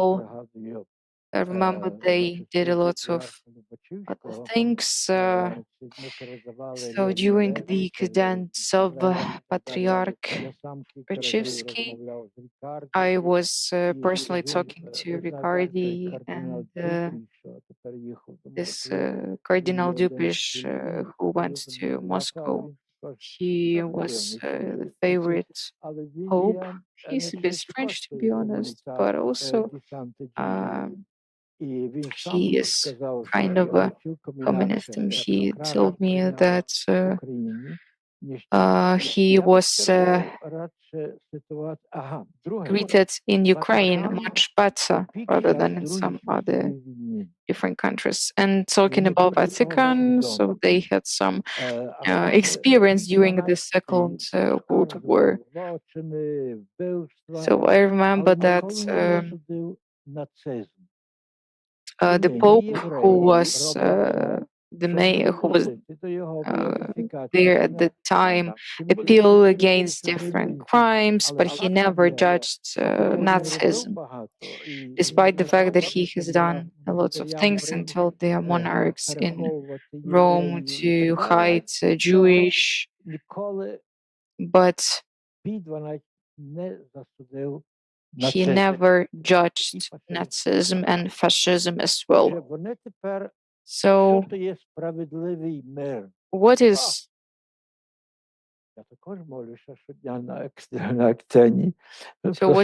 justice for peace? I also pray for justice for peace in Ukraine. So don't we have to think as a Catholics, Protestants, Orthodox, how to affect our fellow believers in Russia so they would change their opinion on that. But we are all interconnected. Sometimes they can be named by different federations. I think it's very important.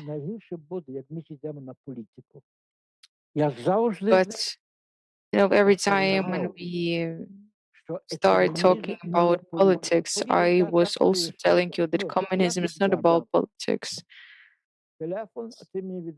So what is basically communism? So I will give you my phone, you will give me your tablet. So it's like an exchange.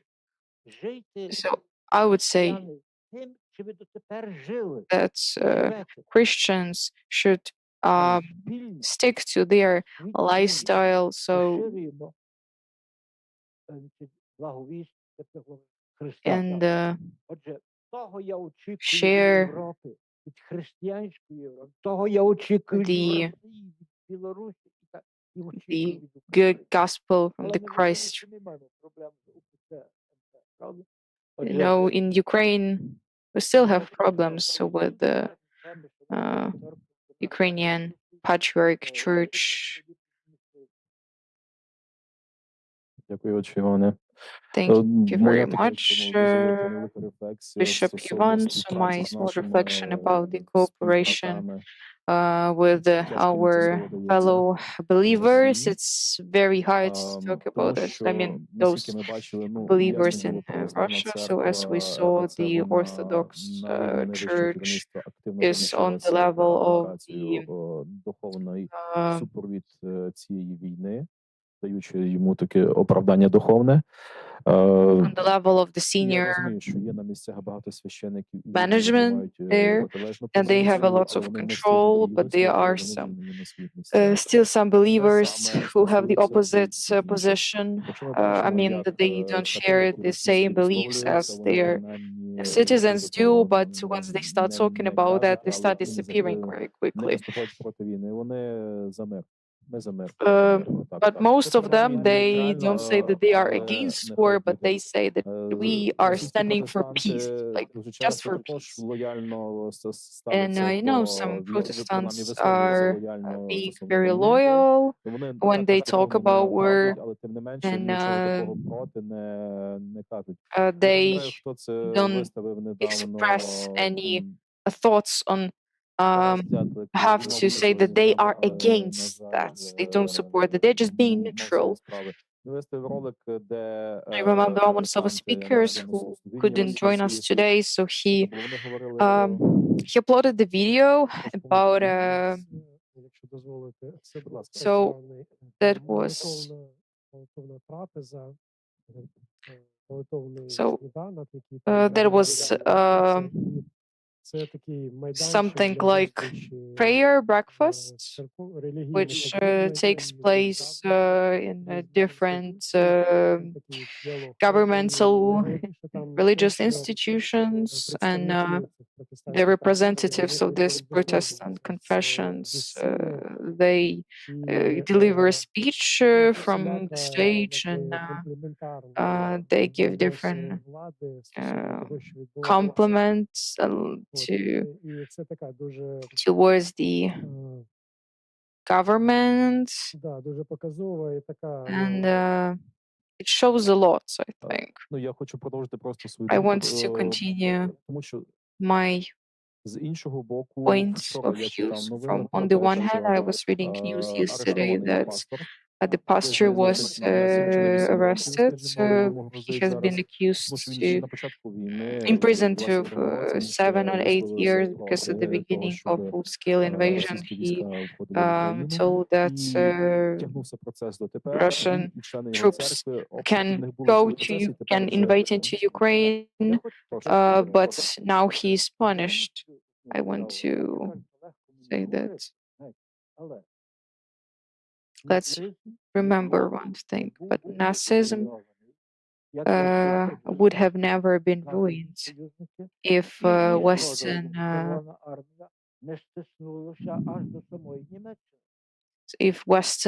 allies and Soviet Union wouldn't approach Germany.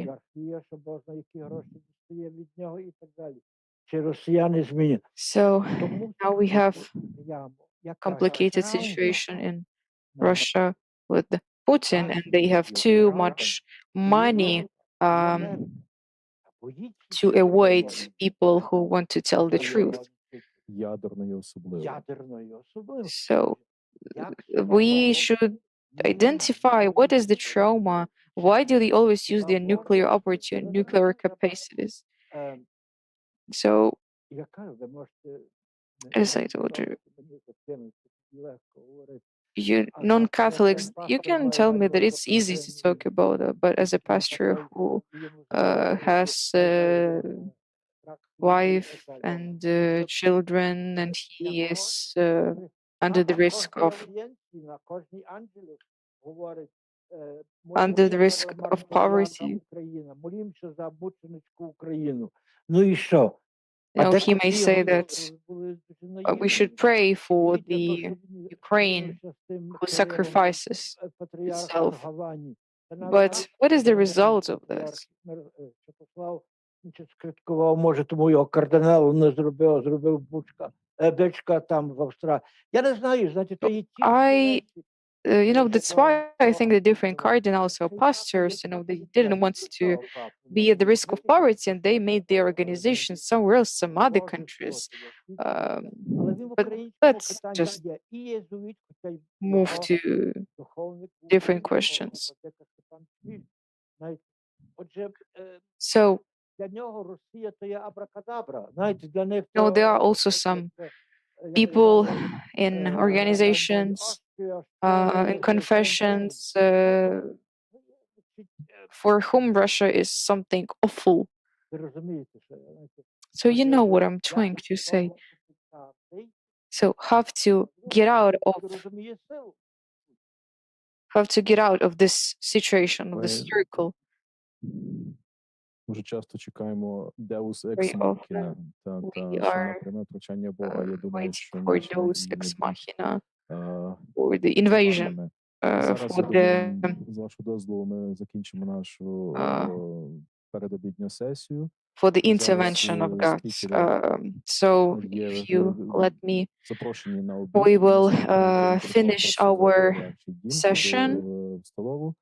І в другій So годині ми, you will може, be трошки пізніше, ми будемо the продовжувати speakers will be invited for наш семінар. lunch. They should move to Ми трошки another затягнули building. з початком перед тим, тому що So we started була ракетна a bit небезпека. later today Десь because в of околицях, здається, таки біля Львів, Стрию чи де. because of missile Тому attack. у Львові був величезний колапс з транспортом, і And наші учасники трохи you know, there спізнилися. were Але different тим не менше, я думаю, що ми гарно випрацювали.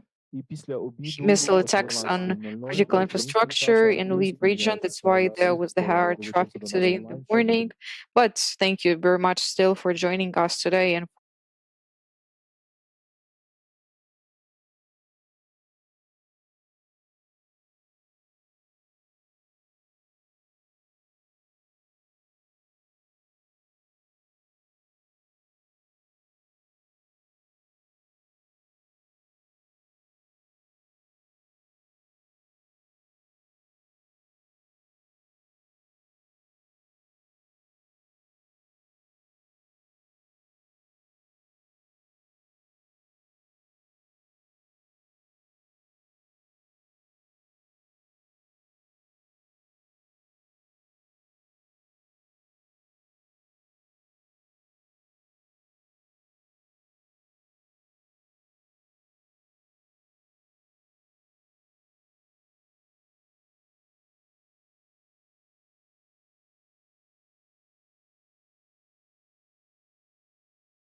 to ask you to read the article which was published in News from Rome, published in July 1986, and it is called Blessing in Patience, Baptists in Ukraine.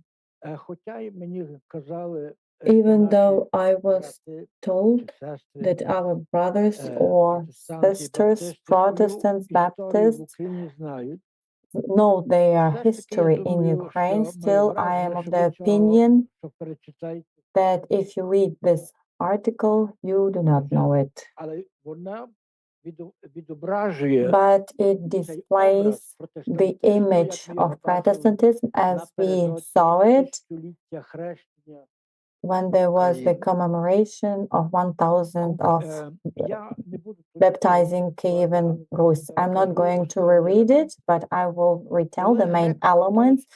When UGCC was underground in that year, 1986, Katarina Горбач wrote me.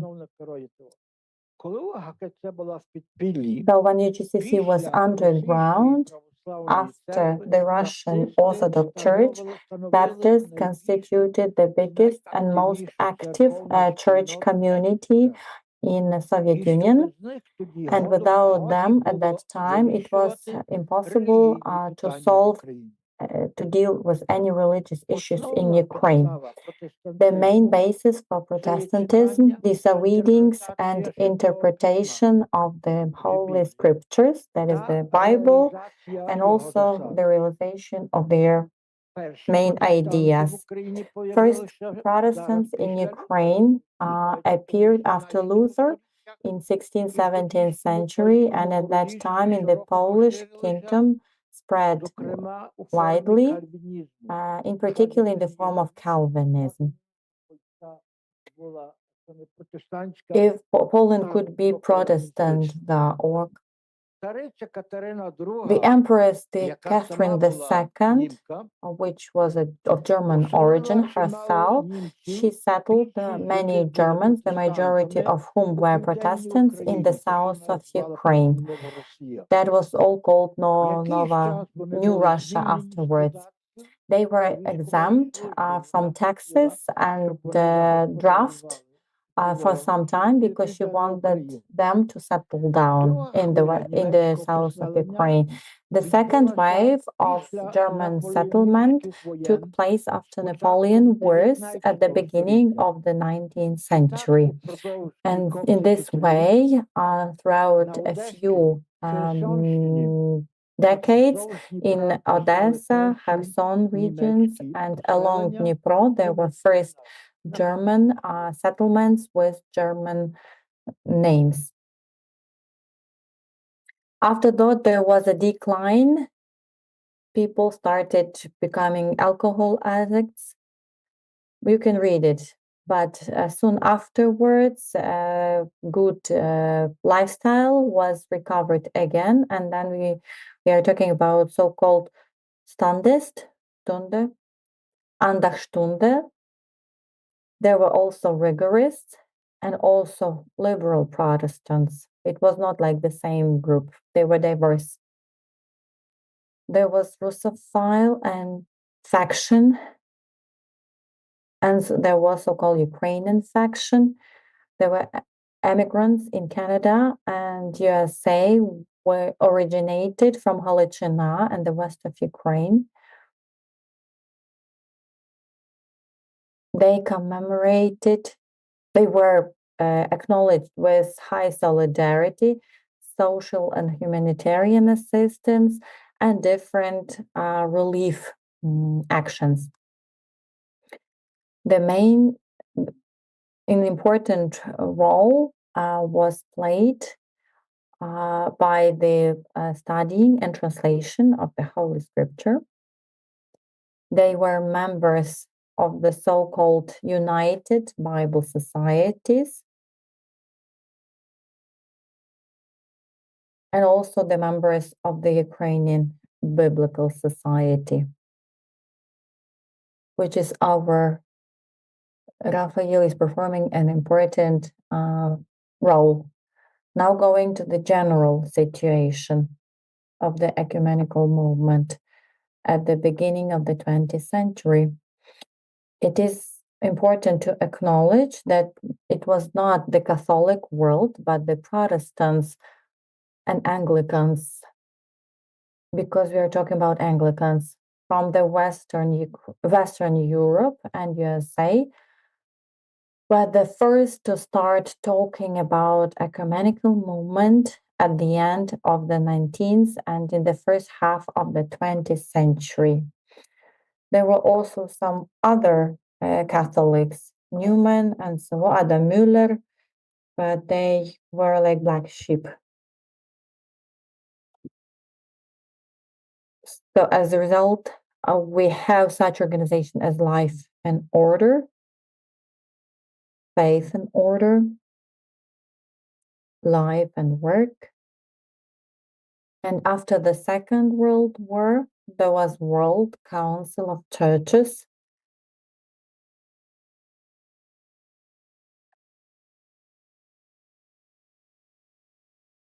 However, the Catholic Church has not become the full-fledged member of that council up till now.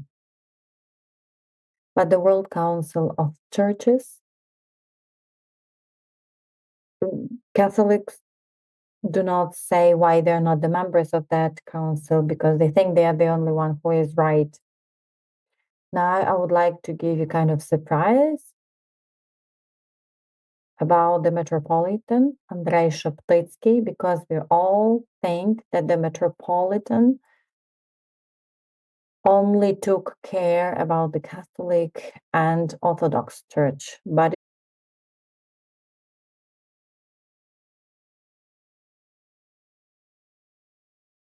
Recording in progress.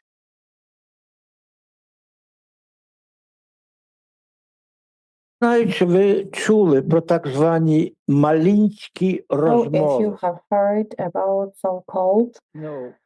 Malin talks, Conversations of Malin. conversations of Malin, Malin Gespräche in German, Які провадив кардинал which were conducted by the Cardinal Désiré Désiré Mercier і Абе Фернан and Портал Abba Fernand з Portal католицької сторони, from the Catholic side, and from the Anglican there was Lord Halifax, the brother from that one from Chamberlain, Charles Henry Wood. Я пригадую, And I remember Блаженніший Любомир, і я менш his beatitude, Любомир, and he was preparing a doctorate at that time. And during the recreation, he was talking. Mercier and Lord Halifax asked the Metropolitan if it's possible to create Anglican Patriarchy as a symbol of the recovery of the Anglican Church. And I thought, wow, this is something that you have to put down. It's difficult to read to his works. But yesterday I found this passage. If you may, I want to reread it. At the end of the prayers week that was going on in 25, this will be 100 years. So there was in the house Lambert Podval, there was a closing remark by Andrei Sheptytsky. He explained that he was going to use pronoun we, justifying his choice by the fact that they are united and are the only heart and soul, and everyone could talk on behalf of everyone else. And he then writing that this Lambert was invited by the Metropolitan to Ukraine to to show him around. And in Univ, it is likely that this relationship that was built before the two persons gave the push to creating the programmatic document, which identified the authority of the Anglican Patriarchate. Don Lambert prepared this document for Cardinal Mercier, who took the responsibility to present it at the conference. We would like to highlight that Metropolitan Andrei Sheptytsky talked to the group around the cardinal. He showed they promoted the Eastern worldview. We have to remember it's not only the propaganda of the East, but also the attempt of the Metropolitan to share his own experience of working with the West, and so on. So even our institute, my employees didn't know about that. After the Second Vatican Council, this is already from the Catholic side, and the Patriarch Joseph started fighting for patriarchate. The Wilhelm Cardinal and the president of that German church, he asked the Beatitude, do you think whether we could create a common German patriarchate that would constitute German Catholics, use Austrian, Luxembourg, and so on. And we are all aware, but the Rome actually surpassed, was against it. It is known that at the end of the 19th century, the Pope Leo XIII, who was the supporter of the Christian East, and he condemned it and the ecumenic movement, and in particular, he didn't acknowledge the Anglican saints. And the Pope Pius XI, he had Mortalium Animus of 1928. He basically destroyed all the contacts. After the Malin conversations from 21 to 27. In fact, the Catholic Church officially promoted its ecumenic work only with the Pope John XXIII and the Second Vatican Council, and with the Decrees Unitatis Red Integratio. There were already some positive signs before that council in the personalities as Yves Congar, Henri de Lubac, who were condemned in the 50s and then became the experts, and then cardinals, Jacques Danielou and also Francis Dvornik, which were not liked during the times of Pius XII, and some of them were later on made cardinals. Patriarch Joseph. So in his memories, he talked about the values, high values of Protestant, their loyalty, their faithfulness. They are keeping the foundation of the Holy Scriptures, solidarity of different Protestants, Lutherans, Evangelists, and Baptists, and their humanitarian aid. I would like to ask my Protestant colleagues and brothers, do you know Yuri Klan, who wrote The Popes of the Empire, The Cursed Years, who was the member the so-called people group, and his parents were actually Germans. His other name is Oswald Burchard, but then he fell in love with Christianity. I could not find out whether he became Orthodox, but he was from Prussian family. And coming back to Patriarch Joseph, in his memories, generally, Protestants are really very well presented, positively presented. I would like you to read the epistle of Patriarch Joseph, and also this book of Professor Ivan Hranyuk, the epistle of Patriarch Joseph regarding the reunion in Christ. Obviously, when he's talking about the epistle, it is dedicated to unity of churches, unity and cooperation of Catholic and Orthodox churches, especially when there is the translation of liturgies, but also he mentions very clearly the Protestant communities. He's saying, we have a Catholic and Orthodox church, also evangelical communities, and other various religious groups, and all of them are punished because of the heart of the Christ and the Christ faith. So he was not monopolizing anyone.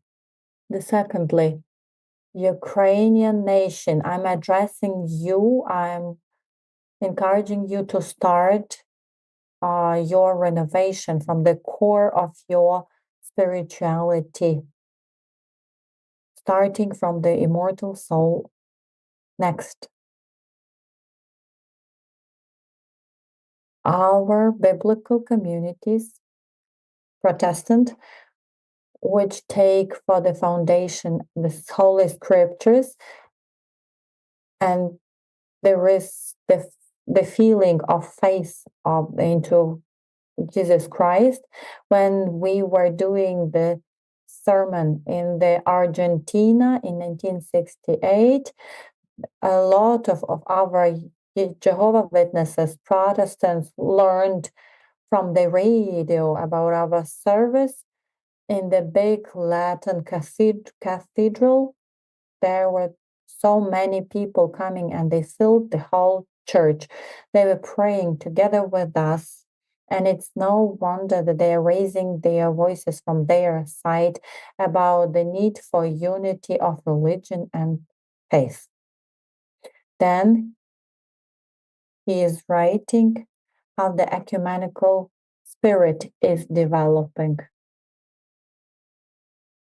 It just among the common people. But again, this proximizing from other communities should be done with the reading of the very Holy Scripture translated from the original.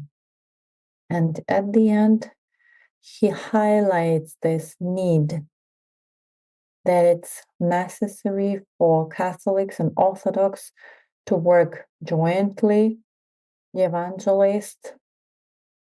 When it comes to evangelists, communities and biblical communities, and it's without any apology. Now, my dear,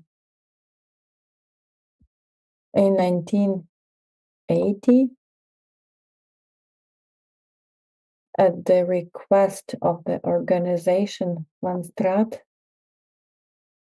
Church in Need, there was a report from our UGCC.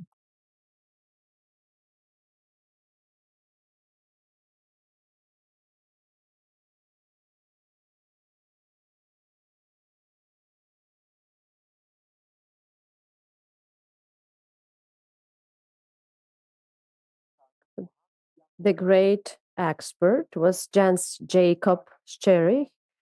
He wrote the great work, Deus Politique de Vaticano, and after this, after the Reverend Husser It was a great sensation. So after several months after that, Jens Jakob met me in the Austrian embassy. We had lunch, we were communicating. He was the friend to the Cardinal Casaroli. And I asked him, what does he think about this Church of Martyrs? And he said, you know, Father Doctor, I think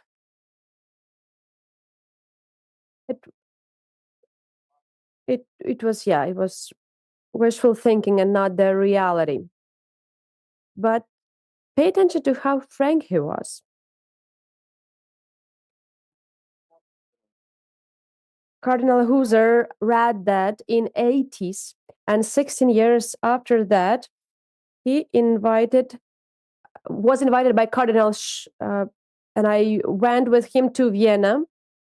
And then Stille appears, an honest man. He approaches me, and I introduce Cardinal Husser to him, and he says, I'm sorry. I remember that was wishful thinking, but right now I see that it was true because your church raised from the ashes. And there was one mistake, maybe, if we can call it like that, in this report, the meaning and the sense for the ecumenism. He writes, when we think about the mission of the Ukrainian church within the holistic church, we have to talk about the reunion of all the Christians. We need to recreate this unity. And the Second Vatican also gives the task for that. In the Eastern Europe, people have been working on that starting from the Brest Union. And right now, as it is written by Joseph, right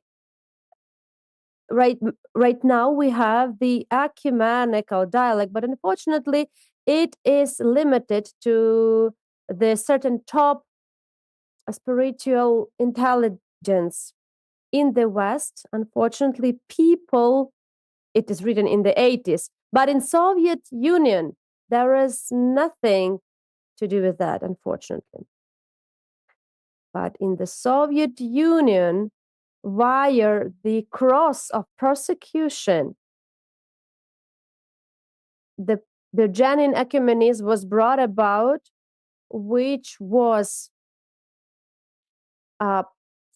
Christian to the blessing of blood of martyrs, and who reaches ad fontes to the beginning of to seek for the gods and not for the peoples, because Catholics, Orthodox, Baptists, and all other people, they are suffering for the sake of Christ.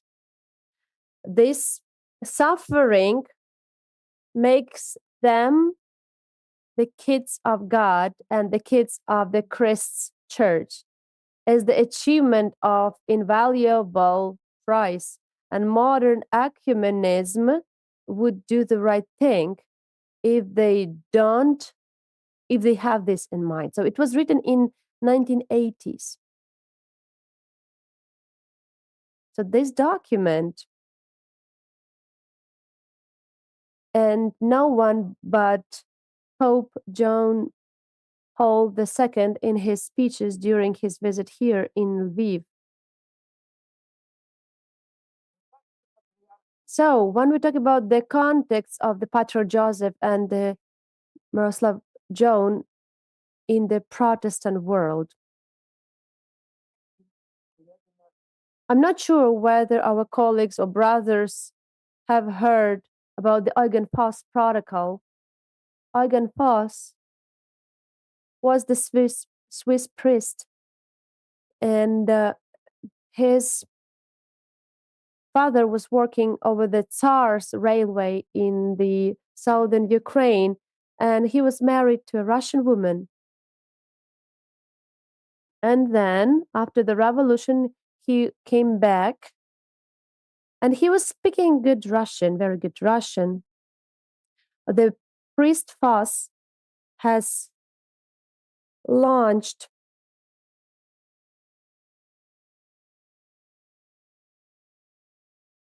near Zurich, and right now it is called the Institute of Religion and Society.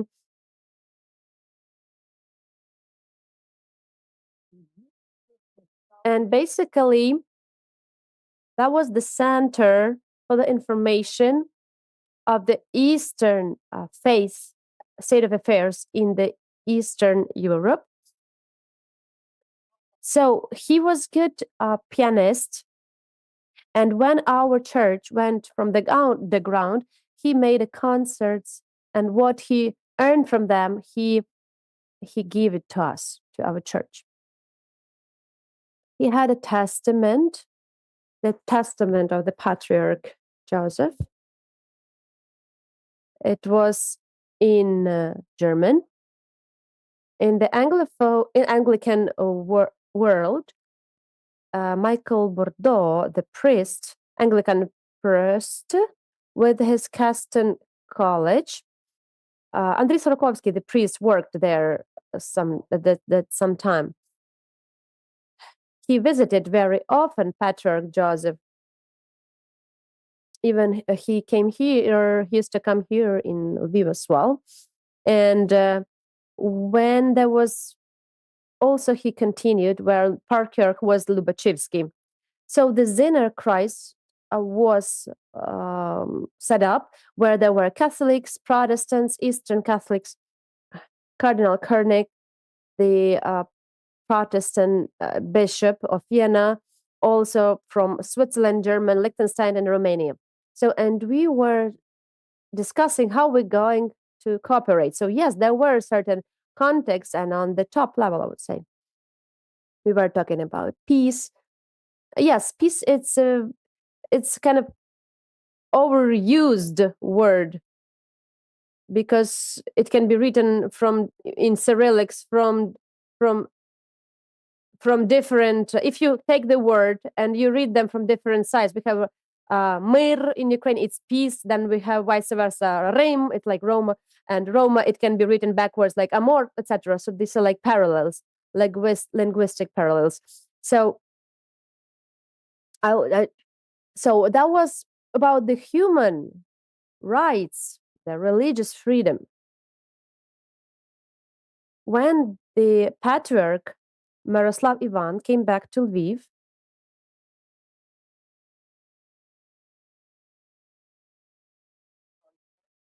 the EKD offered, and I was the representatives from our church, working together with the German Protestants, with the Polish Ecumenical Council, Greek and Roman Catholics of Ukraine, Belarus, Poland, and Germany, in the work of the reconciliation and understanding in our common task.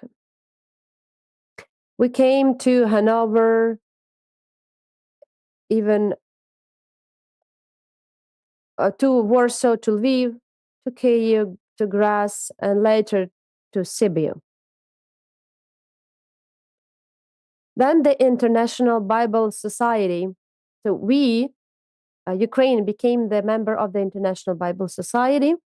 And the Father Raphael Torkonyak from our church was working on the joint translation of the Holy Scriptures, which has to be published. So, and that is how we come to the foundation of our institute, which was set up in 2004. So obviously, we did a lot and we worked a lot in making contacts with the Orthodox, but also I think that we have to enhance our contacts with Protestants, with Anglican world, which is also opened for us to, in terms of ecumenical issue. Thank you very much for your attention.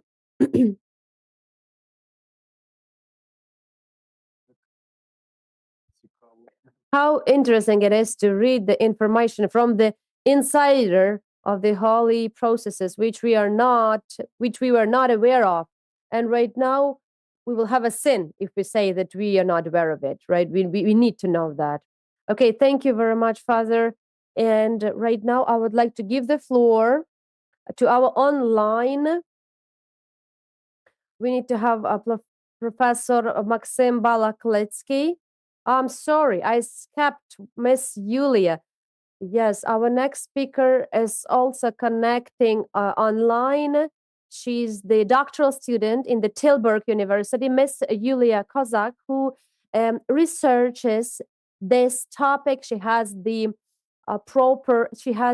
work which deals with the ecumenical relations of the Ukrainian Greek Catholic and Church and Baptist churches in the Lviv region and their relations to the common Christian mission in the society. Glory to Jesus Christ. I hope you can hear me very well. And yes, we can see you. We can hear you. Very good. All right. I'm going to share my screen so that I can show you some of the slides that I have prepared.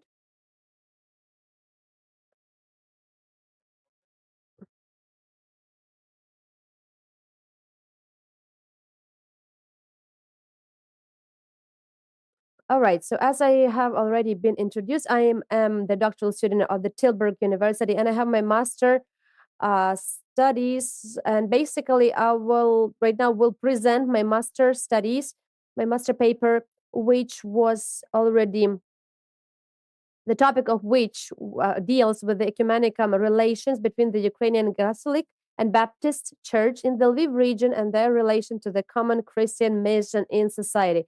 I really wanted to have a look at it through the prism of the Christian mission. So I would be brief and I will tell why I chose this topic. All right. So why I decided to research it? Yes, I am this student here in the Netherlands. I also have the first-hand experience to the Ukrainian and Baptist seminary in Lviv, and also to the Institute of Leadership. Basically, I cooperate with them online. So for me, it was very important to know to get into this baptism context, and also Lviv region, and especially UGCC, which is the biggest in Lviv region and which is very active. Therefore, I wanted to know the relevance. For me, the relevance and purpose was very topical. As it was already mentioned, unfortunately, we don't have the official ecumenical dialogue between any church. It's good that there are some initiatives which we have, for example, today. But when we talk about the Protestant world, even if we read the ecumenical literature, for me it was very difficult because unfortunately we lack information, we lack sources. And Father Ivan, the previous speakers, talked about it. There are some works, but unfortunately not a lot of them. And especially when we talk about some modern developments, they are absent. So I wanted also to make a researchers within the Russia's full-scale invasion of Ukraine, and also this observation was that because during this time there was a great deal of activation of the civil societies and involvement of churches of different denominations. Churches continued or started to be very active, and I would like to say that there is a tendency that they work separately, independently within their denomination.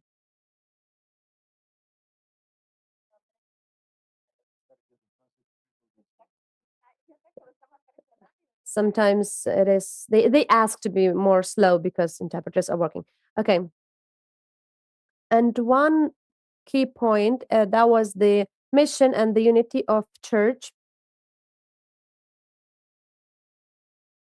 Mission of and unity of the church, they are interdependent and interconnected.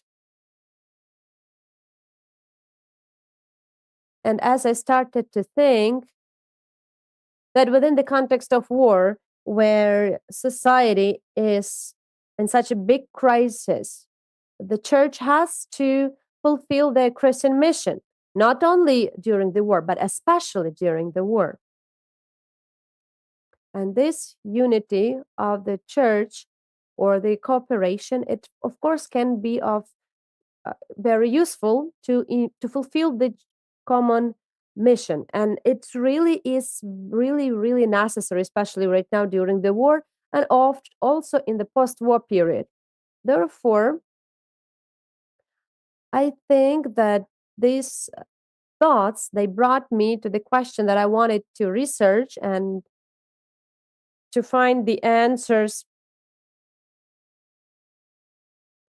So please, I want to tell you also about what are the barriers and the possibilities for development of the ecumenical relationships in the context of the common mission fulfillment in Ukrainian society that right now, unfortunately, is suffers from the Russian invasion.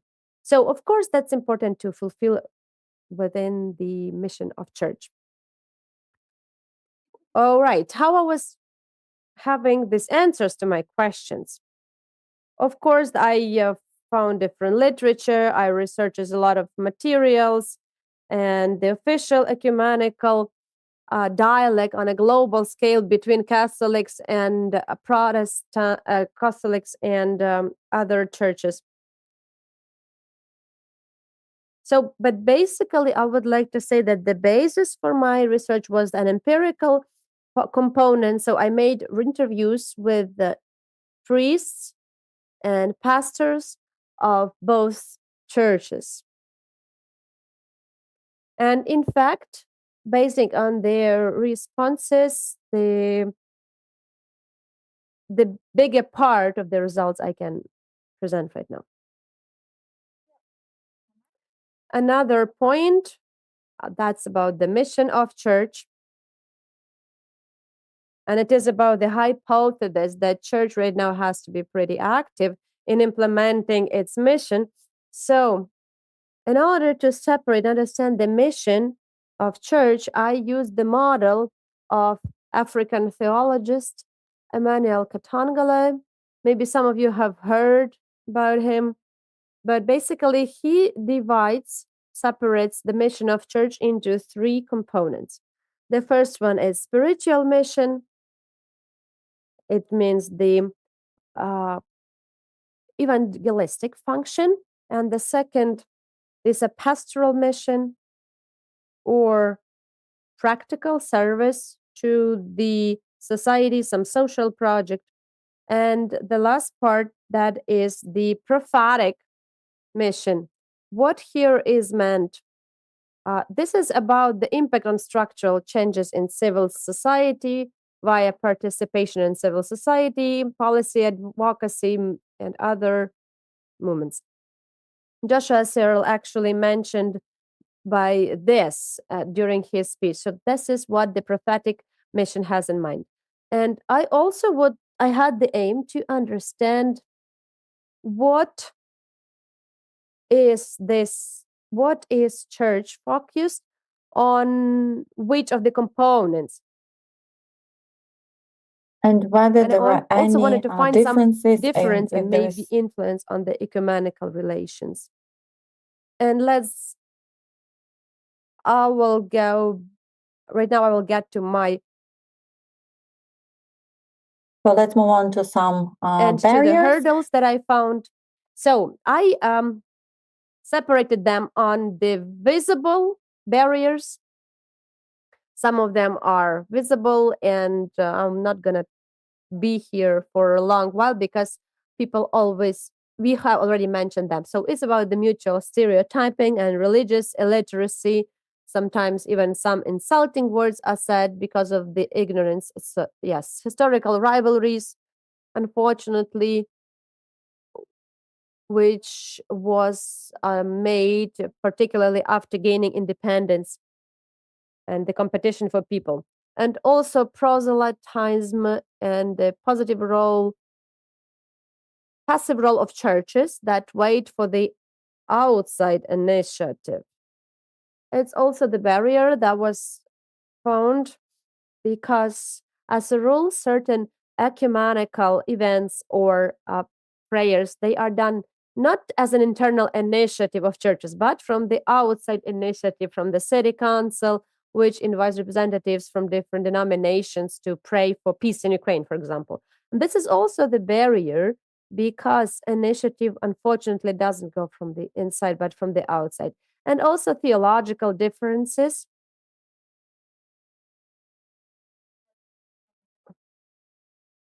within the broader ecumenical dialogue.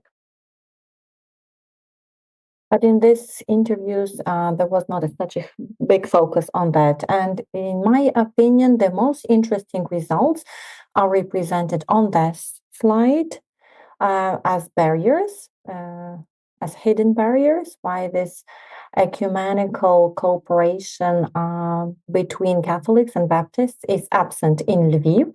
These are barriers which are not obvious at the first look, but they are deeper. First of all, there's a different views on ecumenism.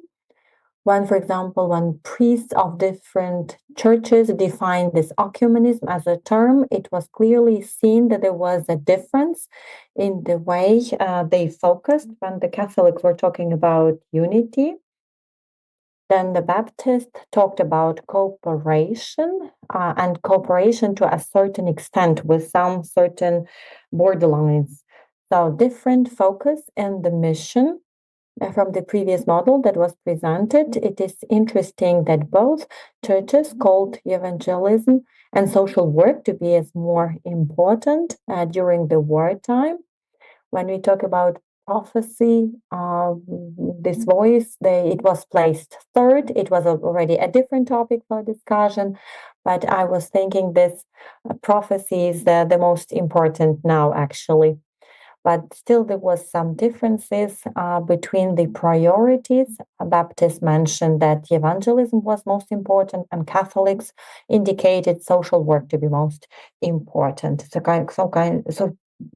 So-called quiet evangelism. And another interesting thing, I would like to say that these were only the answer, one respondent, so it can be still tested further.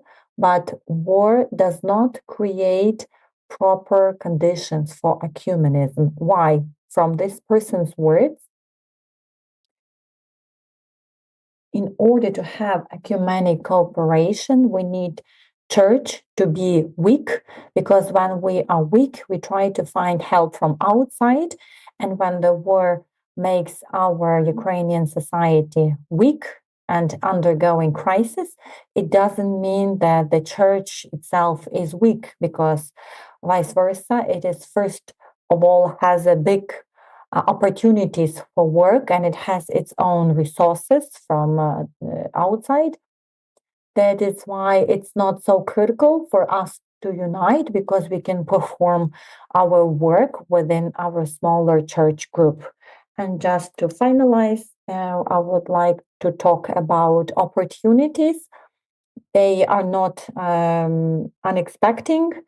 Of course, you've heard about them, maybe read about them, thought about them, but this is first of all for ecumenical cooperation. These opportunities should be diversified for different target groups, for academia, for the usual people, lay people, for clergy. We need religious education for lay people to overcome these stereotypes in people's heads due to limited knowledge. Also, joint social action projects are very important and a great opportunity to unite so that we could do something nice for our country. Also, identify the joint understanding of the missionary goals, because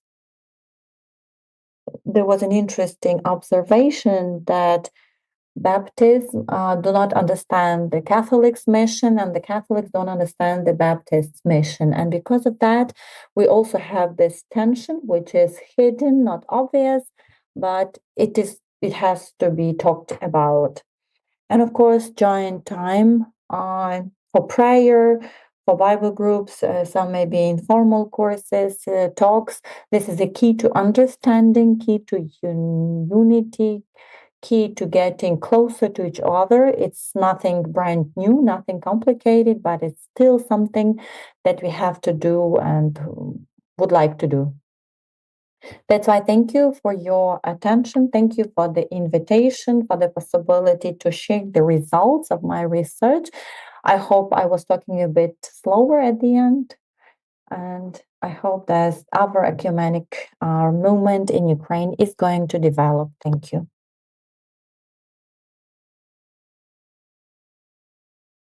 Thank you, Ms. Yulia.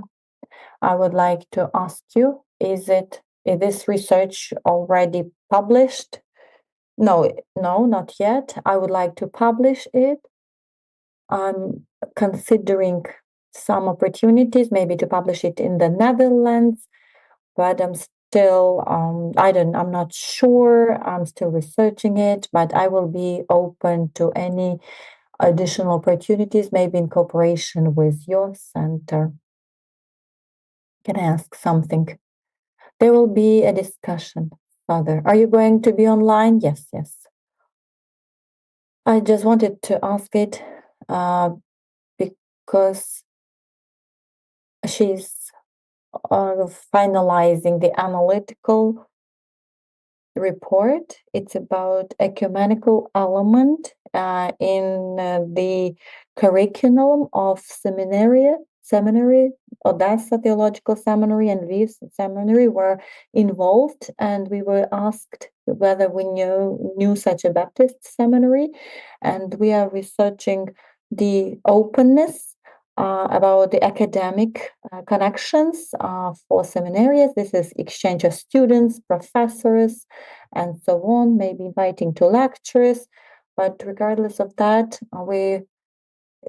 there was a survey among the professors and administration members regarding this openness, and then the attitude to other denominations. Oh, actually, I participated in that survey. And the second part, it was a closed part. It was anonymous survey of seminary students with these questions. What is your attitude to ecumenical movement and so on? There are many other questions. So if you had your publication, our research would actually make it more complete. Because if you're talking about theology of lay people, it's difficult to perform. It's only should be done through the preaching of the priest, and for them to know what it is, they should be taught what it is. Anyway, thank you for an interesting presentation, and please stay online for a Q&A session. So, I mean, at the end. And right now, do we have Mr. Maxim Balaklitsky? Yes, I hope so. I just looked at our technicians whether they would give me a sign. So I'm giving the floor to Mr. Maxim. He's a researcher at Sheffield University, and his presentation will be Ukrainian Protestantism in 2018-2024 expert survey as an attempt at self-reflection. And also, could you please be slow for interpretation, and the floor is yours. And please be distinct. The floor is yours. Thank you. So just to clarify the topic, so it was Ukrainian Protestantism was 2018-2024 expert survey as an attempt at self-reflection of the church. So under the term Protestantism, I mean it's like an umbrella term for a number of denominations. And when it comes to my view will be kind of centrism. So we have a core, baptism, Pentecostals, Adventists, and Charismatists will be on the second. Then early Protestants, Calvinists, and due to their statistical data, these are like minority within minority. There will be less of them. And then Mormons, Jehovah's Witnesses. When it comes to the survey, there will be just mentioning of them. Thank you for Mr. Taras Kurulets to have a look at this survey from the academic perspective. In 2017, Ukraine was commemorating the 500 years of the European Reformation. I will call it R500. And there was a Thanksgiving as a result in Hrestatic in September. There were hundreds of thousands of people, and the channel Nadia Hope, which is affiliated with Adventist Church, was broadcasting it. And at that time, I was working as an editor. So my purpose was purely a media purpose, so to attract the attention to a big gathering of people, because nothing else, nothing similar had ever happened before when it comes to the scale of the event. Just this counted on the society's attention. Next year, the team of the channel was preparing in advance, and that's why we decided to conduct this expert survey, because about the very event we just could have some recording. I was trying to talk about the event in a broader way. So the participants were the religious scholars, different leaders, the managers, that their aim was to evoke reflection and self-reflection of Ukrainian Protestants. And during this time period that we mentioned, we have three sub-periods. So 2018-19, there was a decline and nostalgia for the R500, because even though they thought it would be Berg scale, but still it was not that emotional anymore. The next 2 years, there was C-19 pandemics, and the last 3 years, this is Russian-Ukrainian war. The general trends for this period, according to the survey, they look the following way. This is normalization of Protestantism. So it looks like the society is getting used to Protestantism, and Protestantism gets used to itself. They are not underground anymore. They are not prosecuted anymore. So they are not experiencing any negative emotions, because previous experience of Ukrainian Protestantism was really negative. So during the 20th century, before the Soviet Union era, nobody remembers it. So basically, it exists in the memory of the historians, and not only confessional historians. So just we refer to this non-normal period when there was a situation of survival. Then the next trend, this is the demand for professional activity. So after the experience of 2017, it was understandable that nothing happens just like that, that there was not a lot of credit, that the society and the state paid attention to Protestantism.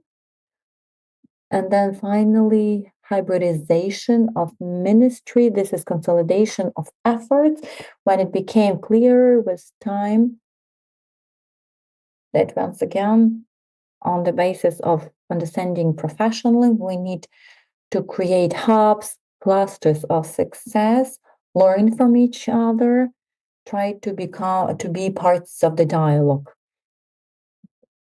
Just a few comments from that time, and that freedom of religion was not wide, but then the role increased of churches increased. But then in 2017, there was a kind of jump, and it kind of demonstrated inadequate high expectations. And on the basis of these commentaries from the survey, we could see there were only coordinated activities. The status of churches from legal perspective improves. Right before that, of that historic event. There were some legal decrees adopted that expanded, I wouldn't say that expanded the opportunities of the church, but made it legal what the churches were already doing. So there was a right to establish new churches. So it's like to legalize chaplains and so on. It's difficult to say whether it was a real improvement of public situation in churches, whether it's in direct relation to their efforts. It's difficult to demonstrate whether we have this correlation. So it looks like the Protestants, the state wants to not to be in conflict with Protestants, that they are not already treated as something exotic, but Ukrainian society doesn't demonize them. So, and the Protestants think that it's maybe something negative. On the other hand, we have normalizing of Protestant churches. Their activities are framed, they are demonstrated, they are shown like the red lines. And then one of the favorite topics, this is the topic of conservative Christians, this is the protection of family values. So there were a few petitions regarding the family's values when it comes to banning LGBT, but it did not succeed as they thought that they expected a lot of success, and they disappointed some of the hots. And in 2018-2022, the Council of Churches published 8 addresses when the Istanbul Convention was only mentioned, but this did not prevent the government from ratifying the convention in 2022. Also, there were claims about preventing the legalization of same-sex partnerships, but most probably it will be in vain. When it comes talk about common environment, then we have particular certain limitations. So the demand for professional activities, so it was difficult to have this public interest to only one denomination. So it has to be kind of localized efforts, and the mission should be as a profession or vice versa. Hybridization of services. This is hybrid mode of events in 2021, when there was a local broadcasting or recording at YouTube. So in some premises, when the people were invited from the street or some guests, then we need to have a Q&A session after such events, and the people, there can be also like something like a proper servicing ministry at the beginning of 2022. This is food, this is psychological help, accommodation, evacuation. It was provided to everyone. Even I can mention my relatives. Maybe they are not like very believers of Orthodox believers, but during the first months, during the evacuation, they contacted with social centers of Protestants. They had meals together, communicated, but outside of the situation, nothing similar would be expected. And when we are now talking about the fields of work where the Protestants were focusing on, what they were trying to do during these years, then we can see that this is, for example, family policy, charity, health, education, media, overcoming the consequences of war, then recovery of villages, usually at the deoccupied areas. Also, they work with authorities, globalization of the activities. So we can see that the resources, the money, equipment, knowledge are imported.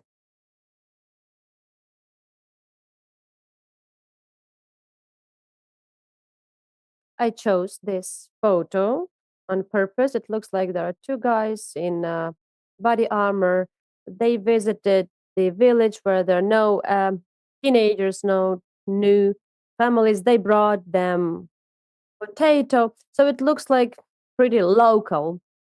And so those guys, they founded the pub NGO. They write grants, etc. So they go abroad in order to earn some money. They change their experience, and sometimes they even veil their denomination now to deter potential partners. So, like, who are you?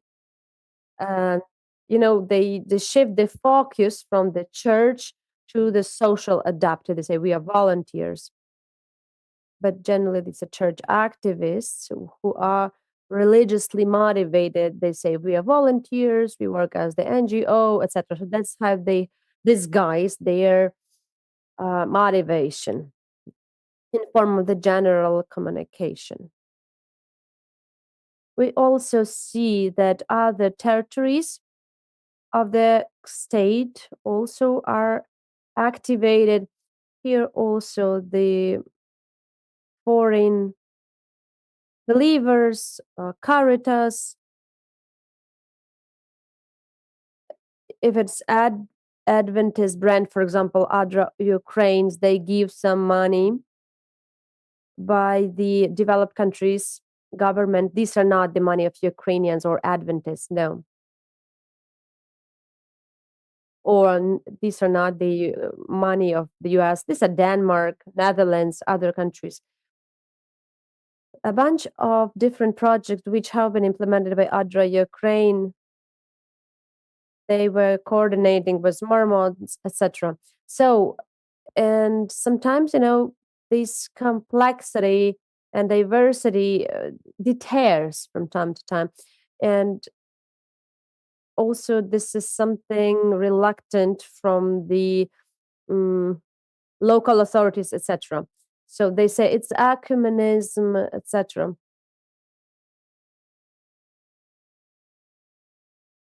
Ecumenism for Adventists, for example, is an insulting word. So normalization of the very term, basically, it is not happening. We have the phenomenon. Some people like them, some people don't like them. Sometimes they give money, sometimes they don't. So, but sometimes, as it is said, like, don't teach me how to live, but give me some money, and money open all the doors. So there are lots of different examples that can be introduced. For example, when we talk about the Ukrainian Evangelistic Church, had 20 orphanage houses. They had camps for some in summer. They have Sunday schools. We know where money come from. Very often the international teams come. They try to drill some practices, etc. The NGO Carpathian regions, it operates in 10 countries. You know why? And they have the support. In particular, it supports 250 shelters in the 4 regions in Western Ukraine. And also another NGO, Dawn of Dreams, they say that in 7 regions, they feed 20,000 people. In 2 years, we have evacuated 35,000 people. Yes. And the head of this NGO is speaking about the 400 tons of humanitarian aid that was brought from abroad, and you cannot contradict that. So, and there are lots of other examples.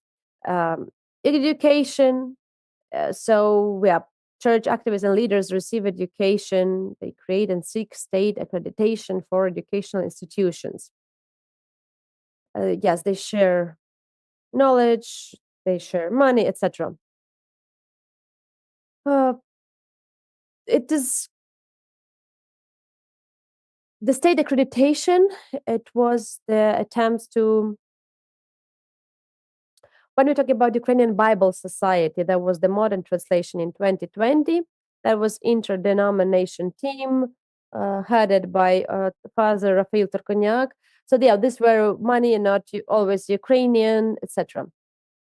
When we talk about media, pandemics, and church online, yes, these Western social networks, technological challenges. Yes, I just would like to run over this because I'm pressed for time.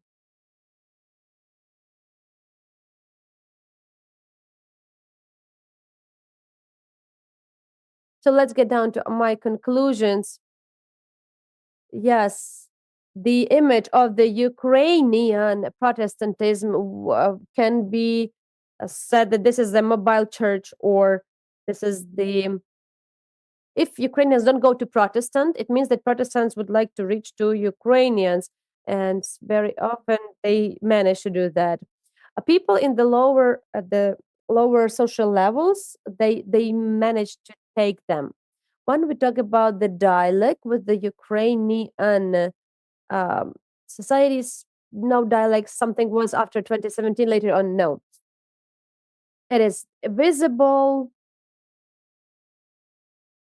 A president has visits with the church or council of churches with some now and then. So Protestants are more involved into the context with other dominions rather than they would want to be that. The service of the church is really represented into the charitable activities. Many people and activities, they disguise their confessions because not to deter beneficiaries or donors. The public Orthodox didn't normalize Protestants in their consciousness. Protestants not often know why do they need dialect with the traditional churches. They don't know this. They don't have any prejudice. Understanding the mysteries of the liturgy, yes, they are different, and Protestants are very sensitive to the theological differences between them, between Catholics and Orthodox. So the main idea is that they are pragmatic. They have their own road, their own journey, whether somebody understands them or not. So they try to realize it in practice. So what I think is that we need time so that Ukrainians and Protestants can understand that they can develop in future because the attitude from the state is changing. They anticipate that other churches will show more respect to them because the minority status highlights their differences rather than something what they have in common. We think that Protestants will remain a minority in the religious environment of Ukraine.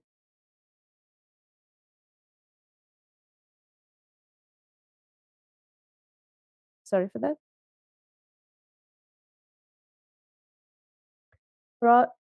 Yes, Protestants will probably be the minority in the religious environment of Ukraine. This is something as the distribution of power. You know the famous book of President Kuchma. He says Ukraine is not Russia. Kuchma says that Ukraine is different, but Russia wants to put that we are the only people. So the same something similar happens in the differences between churches.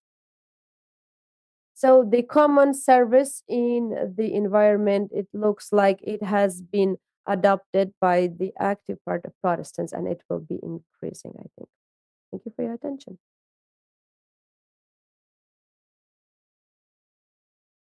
Thank you, Mr. Maxim.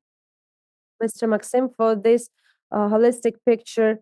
We have heard several speeches like this, and I think we will have the overall situation and potentially where we could have some points for growth.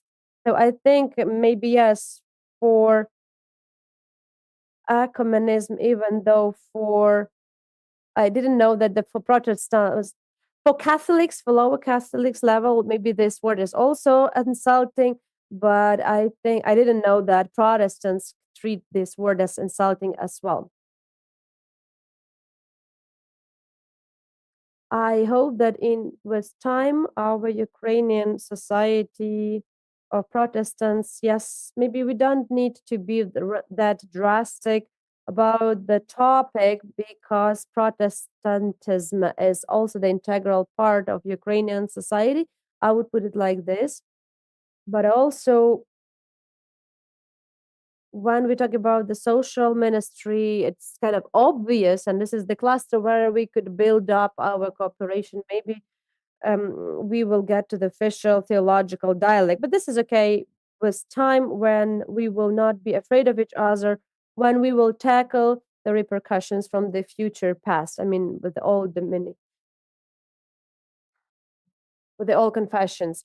So one of the most important and fundamental areas of the cooperation between Ukrainian dominions, that is the ministry to the Ukrainian society in dark times, in terms of past, and also we have the area of the chaplains ministry in army, and this is also about the way how Protestantism has become the positive eye opener. And also, I would like to listen to the answer from Mr. Denis Horenkov. He is the evangelic Christian lieutenant of the Armed Forces of Ukraine, chaplain and missionary.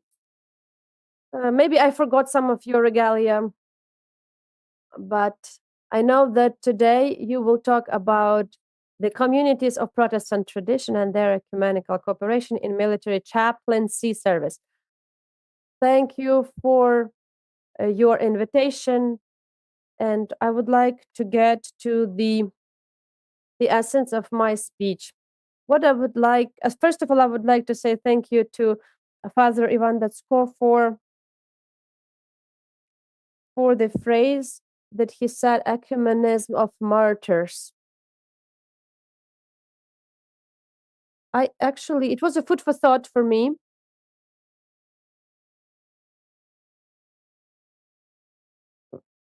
Right now, I think that all Ukrainian martyrs, they are martyrs. All Ukrainian Christians are martyrs, because we have the joint suffering, the joint pain for Ukraine. And I understand that not all of the people who left Ukraine, they are betrayers, and those who left in Ukraine, who stay in Ukraine, they are heroes. No.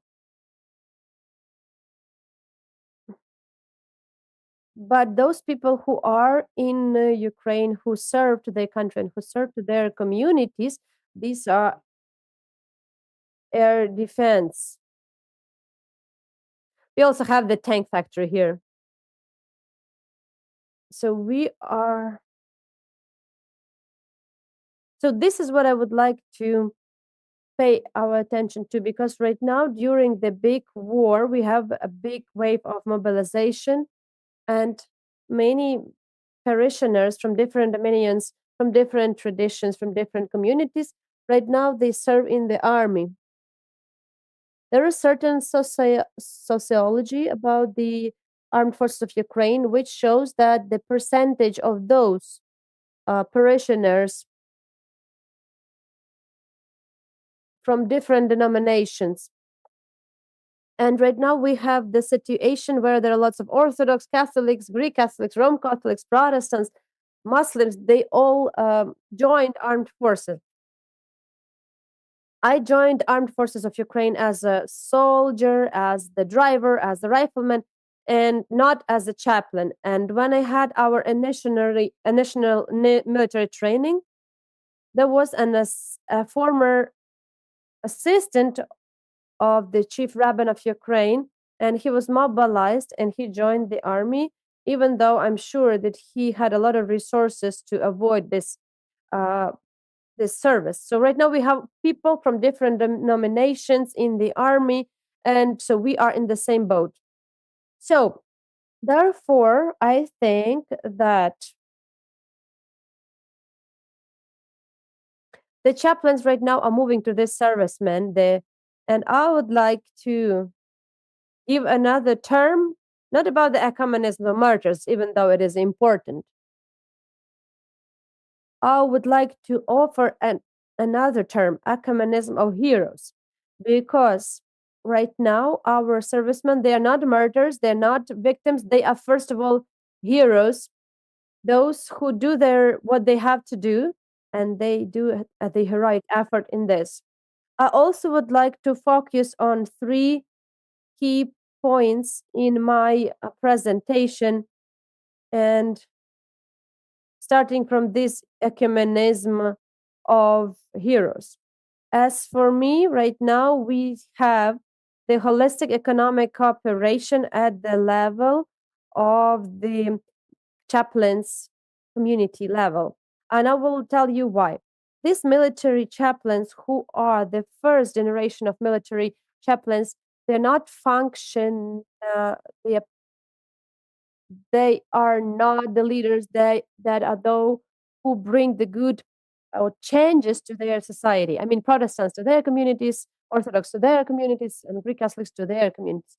This will happen on condition that these communities will be ready to adopt these changes. And secondly, the chaplains can recollect their experience, understand their own role and their challenges, and also their differences and their own potential. That is the great potential, first of all, to those who serve to the heroes, and secondly, to the ecumenism of heroes. So right now we have the institution of chaplains, which was possible due to the appropriate law, which was mentioned by Maxim Balakletsky. This law was adopted in November 2021, and it is important that this law has laid the foundation for the ecumenical cooperation. It means that chaplains, they have to serve to their people, but also they have to take care of everyone, and they can serve to everyone. So in the Article 5 of this law, it is written that there are certain observance of the constitutional right of military personnel and employees to freedom of worldview and religion, equality of the representatives of all faiths serving in the army, then equality of military chaplains regardless of their affiliation with the religious organization, tolerant attitude of military chaplains to the representatives of other religious organizations, inadmissibility of imposing religious and other beliefs, voluntary participation of servicemen, employees, and members of their families in worship and religious rites, and equality of military chaplains of different denominations in the use of spiritual centers that are operating in armed forces. Therefore, in working with military personnel, the chaplain adheres to the principle of serving one's own, helping others, and caring for all. Also, there are 4 different directions. First of all, that is the social consulting, the military command, the pastoral role, the religious and educational work, social and charitable activities, and advising the military command on religious issue. So yes, this is oriented on the ecumenical support, not insulting the rights of others, and respect the rights of others, and also to understand those others and understand how you can serve them. Right now, I work of the training center for the military chaplains, which operates at the basis of the Taras Shevchenko Kyiv University. And our overall aim of our 8-week program is to support our chaplains to understand others, the capitalized letter. That's because today, as I already mentioned, we have sociology, which demonstrates that in the army we have representatives of almost all religious denominations of Ukraine, and the chaplain has to be aware of that. They have to understand the differences of these other people, and they have to understand how to serve them. Today, in the armed forces, in border guards and National Guard, there are too few chaplains. We have around 1 million active service people and only 800 chaplains. Here we have to note that these 800 positions are actually vacant, meaning we have the deficit of chaplains. And even if we say, for example, that we have 800 for the whole army, but we don't even have 800, we have 400. So this is too few of them. And also we have the Ukrainian phenomenon of volunteering chaplains. I'm going to mention it. Yes, of course, but there are very few of them. And among these 400 of chaplains, 58 are Protestants. This is not too few. And in my opinion, it's a very nice indicator, a nice sign. Why? First of all, we have the hired Protestant chaplains. It means they are open, these communities are open and ready to cooperate with the state and other denominations. In order to become chaplain, you have to get a mandate, and the religious centers apply for these mandates, but the very mandate is assigned by the state. And in order to get a mandate, the candidate chaplain for a chaplain's position has to have a higher education, and they should fill some other criteria. The fact that all the key Protestant denominations are focusing, are actually asking they are believers to become chaplains, demonstrate that they are open to cooperation. And there are people who have to get through this rigorous selection to get a mandate to become a chaplain. Secondly, quite a big number of on-the-staff chaplains, Protestant chaplains, tells us that these chaplains comply with the legislation, they have education, they can be ready for service in the army as based on contract, and this is the indication of their social maturity. But also this is the sign of the fact that the Protestant communities are in the process of transition, or they have already overcome this Soviet Union pacifism, non-biblical pacifism, radical pacifism. That's why in our communities we have people who are saying that we are ready to armed opposition, and those people who are serving in the armed forces, not as chaplains, but as just usual any other taking positions. And there are chaplains who also state that we can go to the soldiers and support them. There are no obstacles for us, any kind of obstacles. So Protestant evangelical tradition has provided us with such people. There are not too many of them, but it's not like close, it's not zero. The amount of such people is not zero. And thirdly, on the staff chaplains, they are also ready for ecumenical cooperation. This is the requirement from the legislation. So the chaplains of Protestants address other chaplains if they have people who need the support of the chaplain from that other denomination.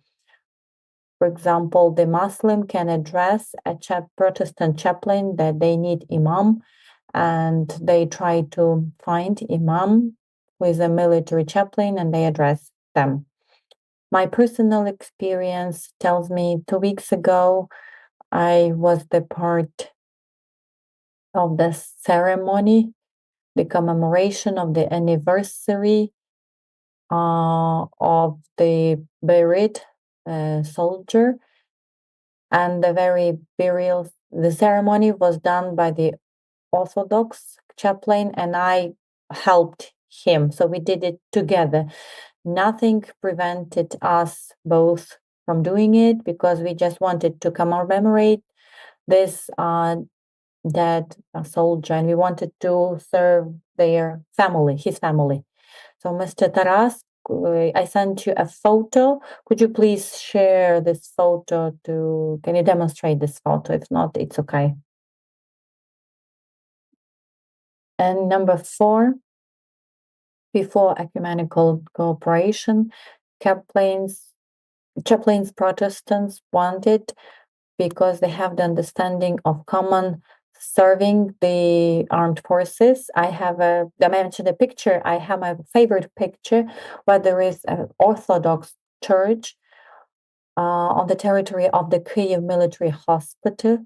Under the Ukrainian flag, there is an imam who is a Ukrainian citizen, but he is Arab in origin.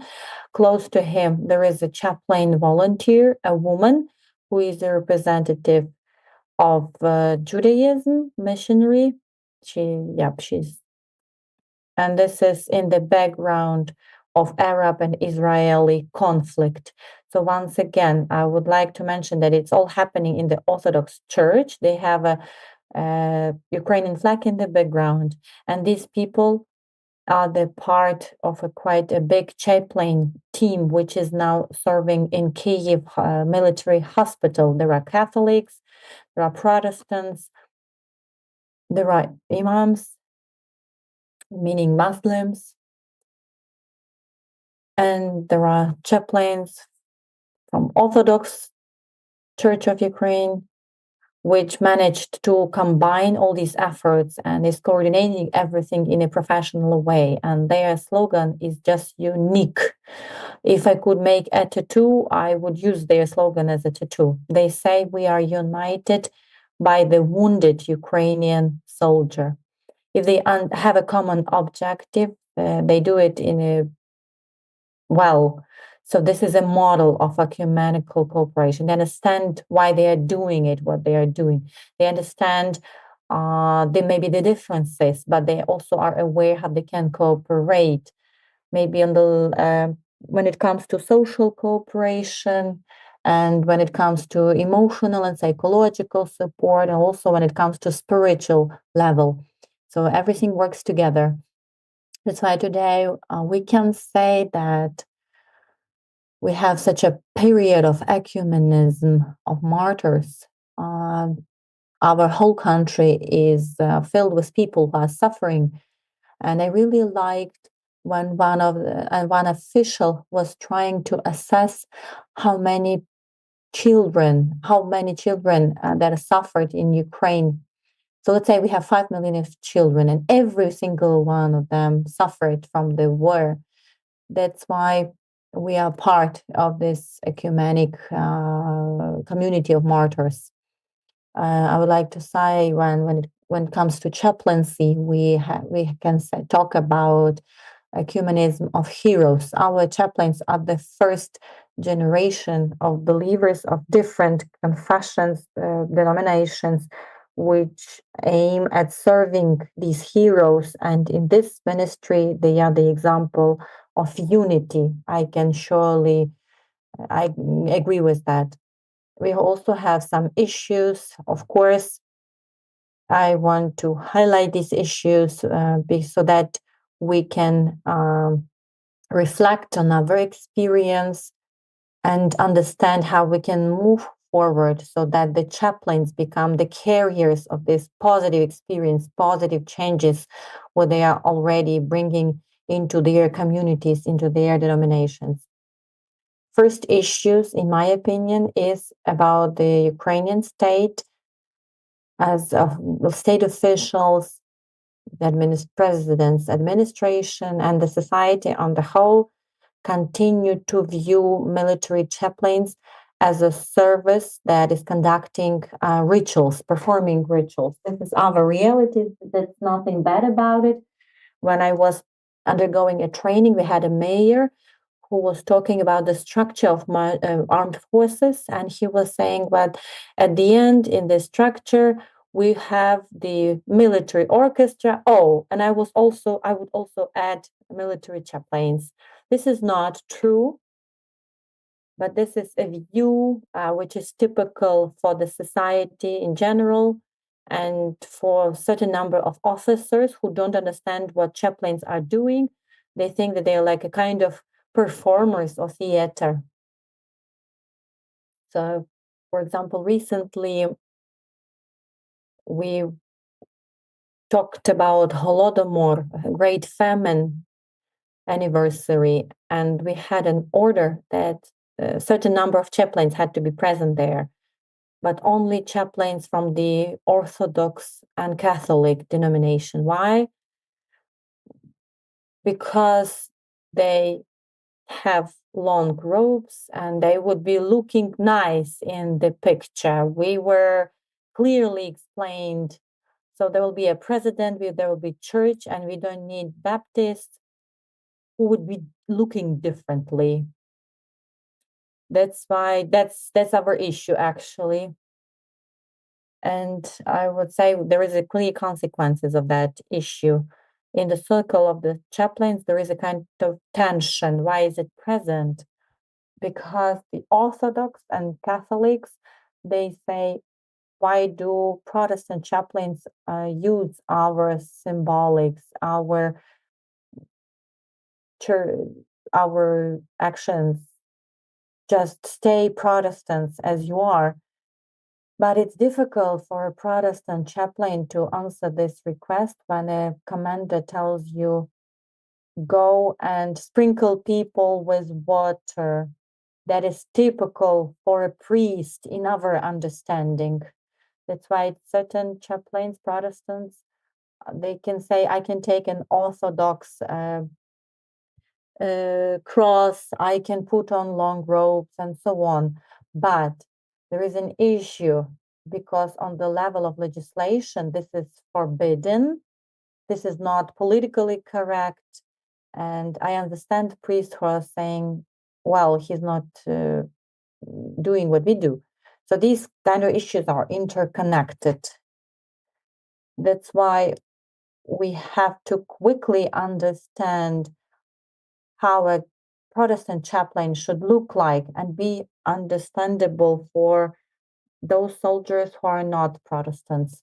When it comes to theology and mission of Protestants in relation to the society and armed opposition is still open, and it was mentioned by Ms. Yulia and Mr. Maxim. These questions are open. So radical views of certain churches on aggressive evangelism, on military opposition, and connected to radical pacifism, it influences our chaplains as well. So the chaplain can be in position, but they do not understand well what is their mission, how you can be have an officer rank, have authority, but respect other colleagues and do not perform in such a way. These are some single cases, just very limited number of cases. This is more typical for the community of volunteering chaplains. They are difficult to control and change, but I'm sure that this is the uniqueness of the Ukrainian experience. Because if you have some few on the staff chaplains, there is a huge number of volunteering chaplains. How do they do their job? It depends on various factors, but they are trying to serve the army as well. That's why all these three issues, this is attitude of society and state to the chaplaincy, as to the kind of performing service, it influences the fact that some Protestant chaplains are trying to use what they shouldn't be using. And we still have an open issue regarding theology, like theology of war and peace in quotation marks. Also the evangelism, aggressive evangelism, and it sometimes influences on the staff chaplains. So there was certain cases, but among the volunteering chaplains, which are a lot of them, this is kind of our anathema and a blessing. And I'm sure you're aware of the situation. That's why, to conclude, this has to be resolved by the churches of Protestant. They have to form theology very quickly, because I'm working with the chaplains who are serving in learning centers, and there are representatives of evangelical churches. They are mobilized, but they don't want to take pledges. They don't want to take arms, and they are like between Scylla and Charybda. So they have to form their own theology. So together with the state authorities, we're talking about alternative services, but still we have to thank our officials regarding the law of military chaplaincy, and also through the dialogue with other denominations, having maybe a common platform like Ukrainian Catholic University. I'm really thankful for your activities. Thank you for the invitation and the opportunity to share these thoughts and my analysis. Thank you so much, Mr. Denis. Thank you.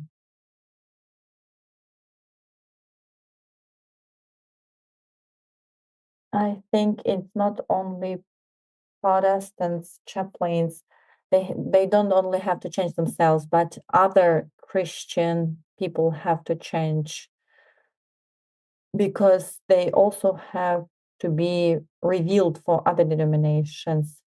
And as you mentioned, the concept of ecumenism of heroes, this is something new for me and really interesting, actually. And another remark, something that I was interested in,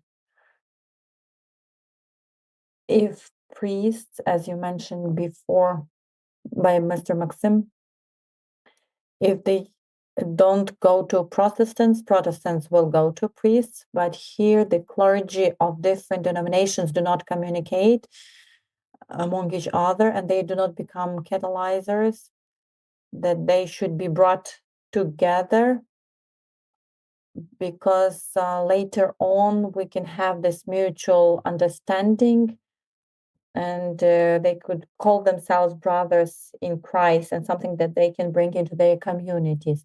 So this is an environment which is involuntarily became ecumenical. But of course there are issues, because the war has become a kind of point, which important point for pacifism, radical pacifism from the Soviet Union era.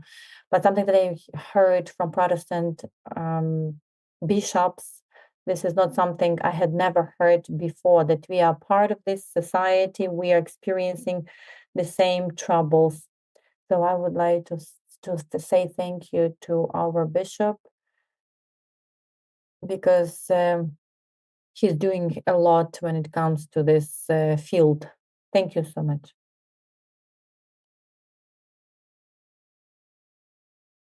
I'm talking, this is, very unfortunate situation, but this is something that happens. I would like to invite our last speaker, professor or female professor, Lyudmila Filipovich, who is heading the Department of Philosophy and Religion in the Academy of Ukraine. She's the vice president of the Association of Religion Scholars. She's an active director of the Center for Religion Information. I hope that Miss Ludmila, I didn't miss anything from your important titles, and I would like to give you floor when it comes to topic Ukrainian Protestants during the war, self-identification processes in positive and negative connotations. We are all people involved with church, but we also need your view as a religious scholar. Thank you so much for the invitation. I'm really happy to see you, a powerful intellectual community who is considering a very important topic, ecumenism and Protestants, and many things that I planned to mention have already been mentioned.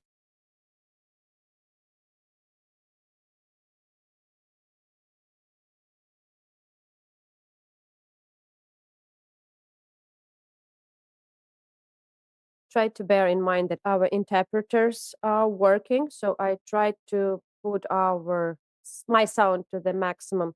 I have sent the text of my meetings, but I would like to be,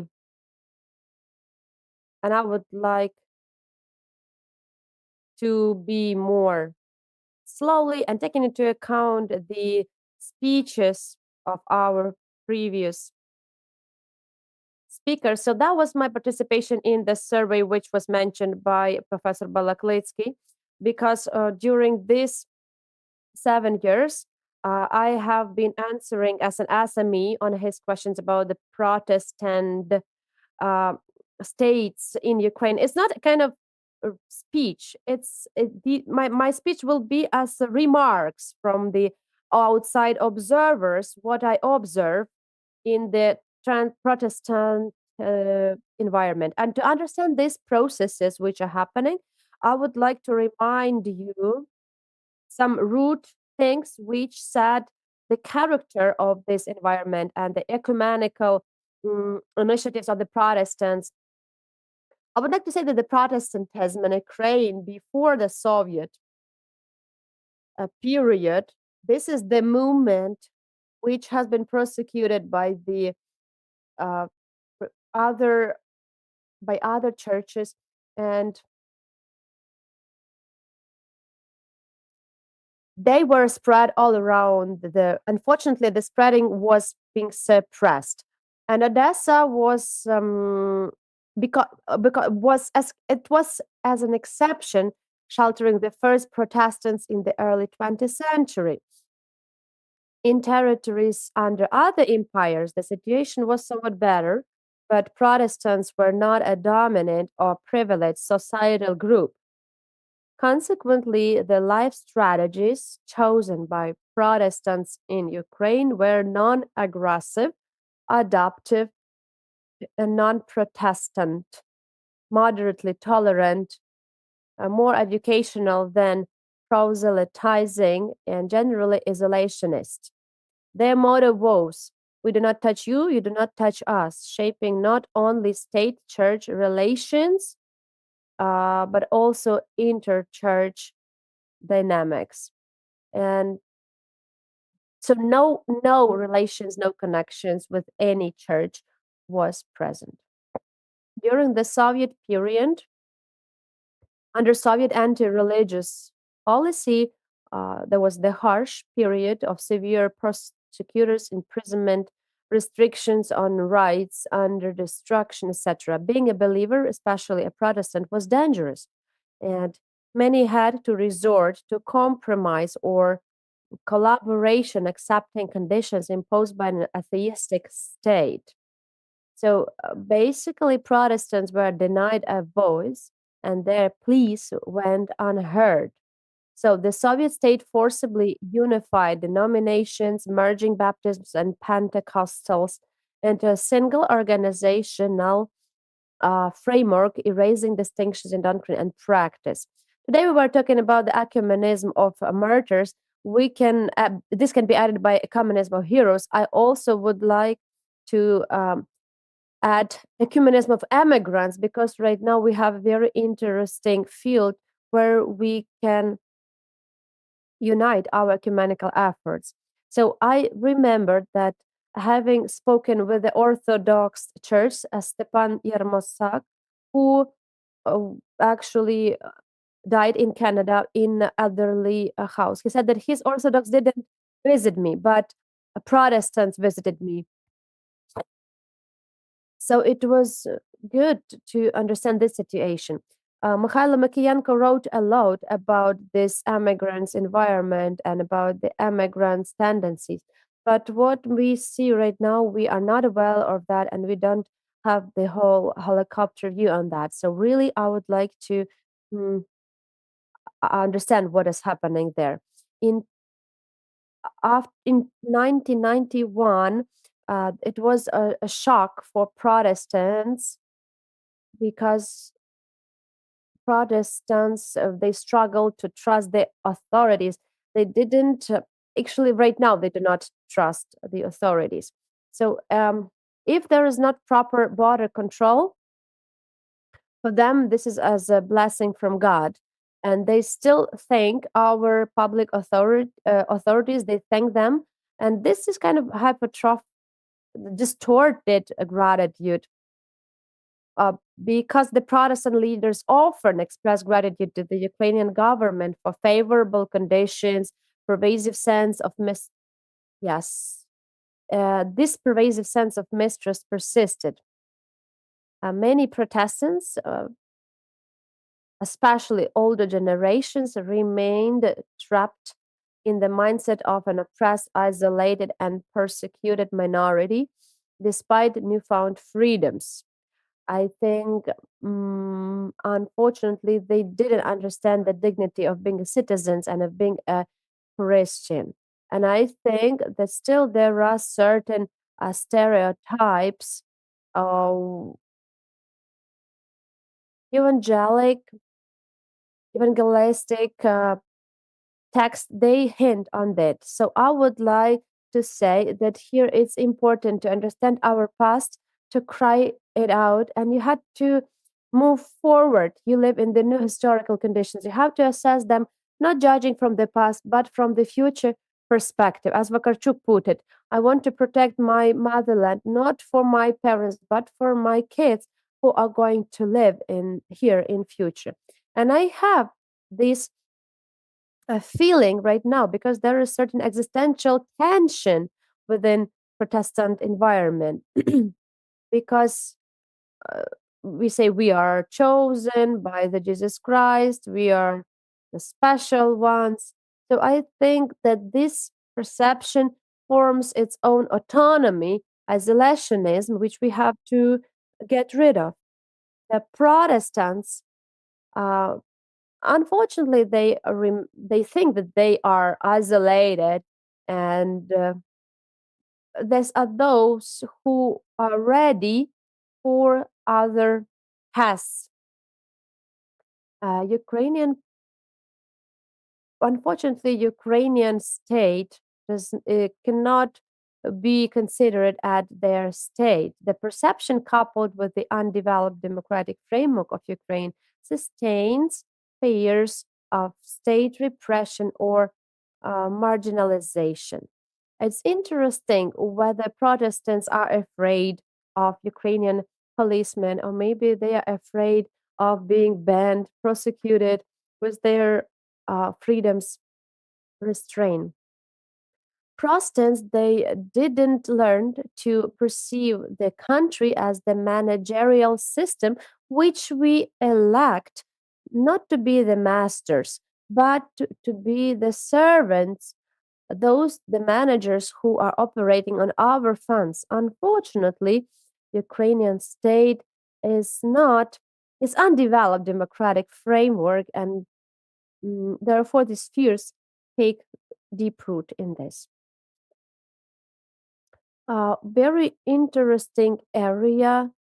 It's a national question because to survive within Soviet environment, you had to be cosmopolite. Without Homo Savaticus is the one who doesn't have any mother hand, etc. This is what contrasted with the religious beliefs. When we talk about patriotism, especially Ukrainian patriotism, unfortunately, it was not a trend because you could be imprisoned in many ways. But the processes of national self identifications grew up, and the Protestants were in gray zone. They didn't want to accept communist heaven and the heaven of the national country.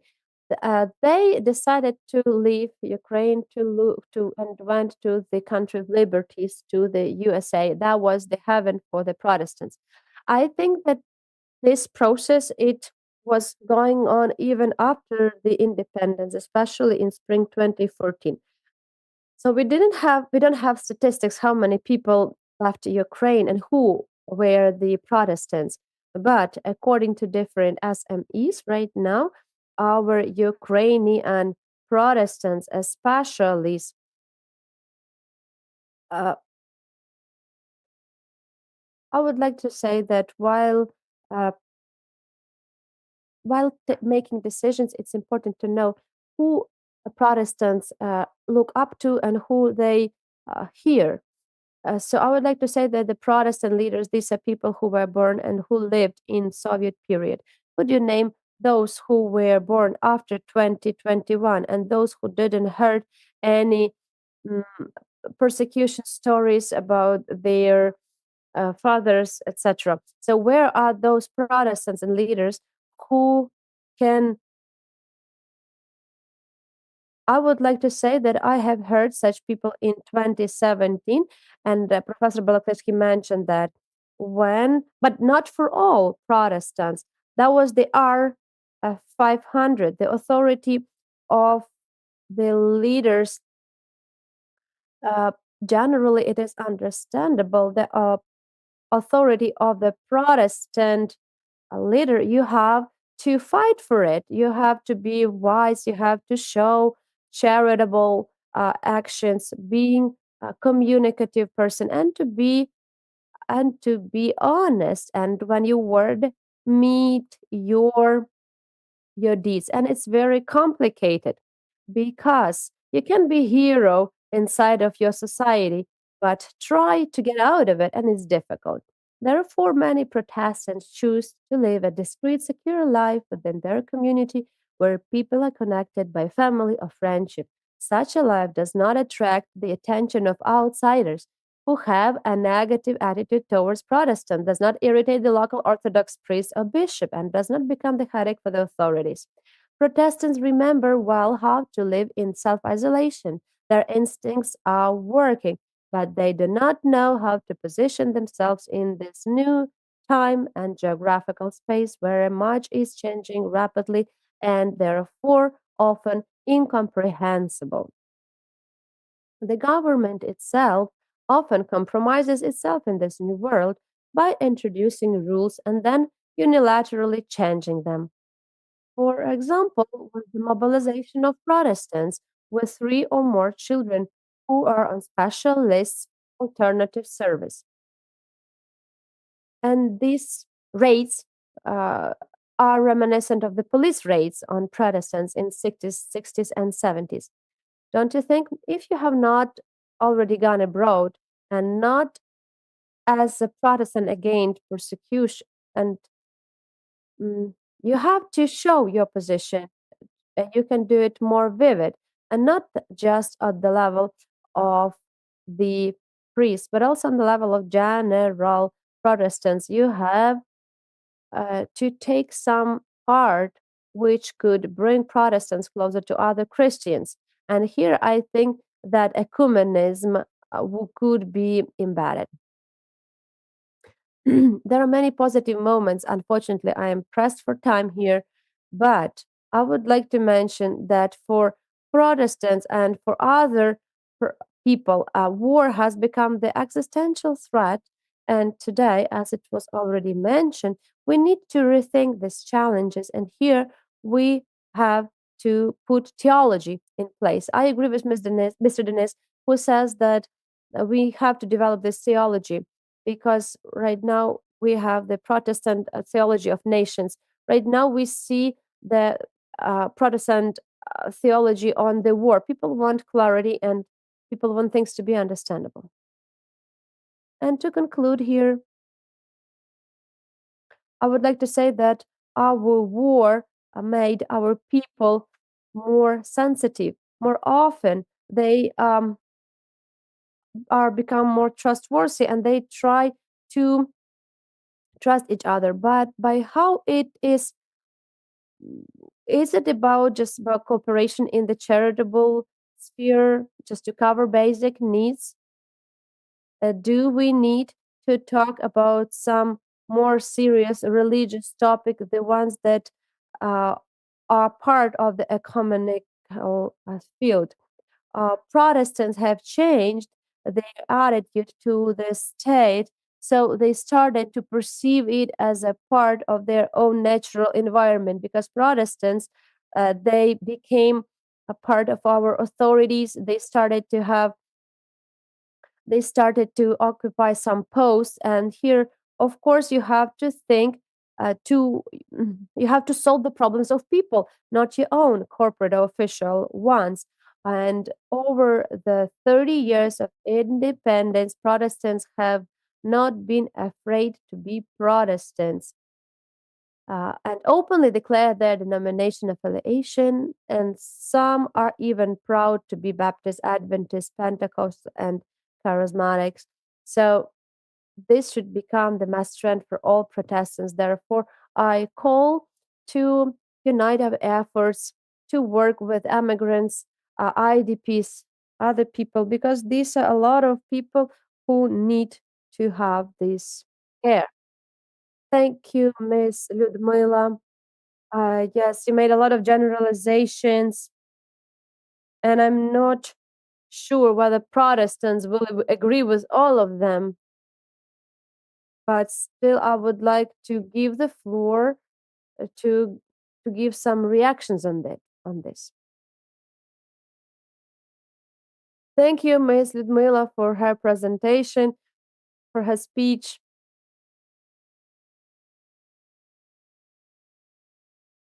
I tried to understand whether these churches, she talked about the majority of churches who are not settled, who are reserved, and I tried to localize myself here, and it was difficult for me, right, to do this localization.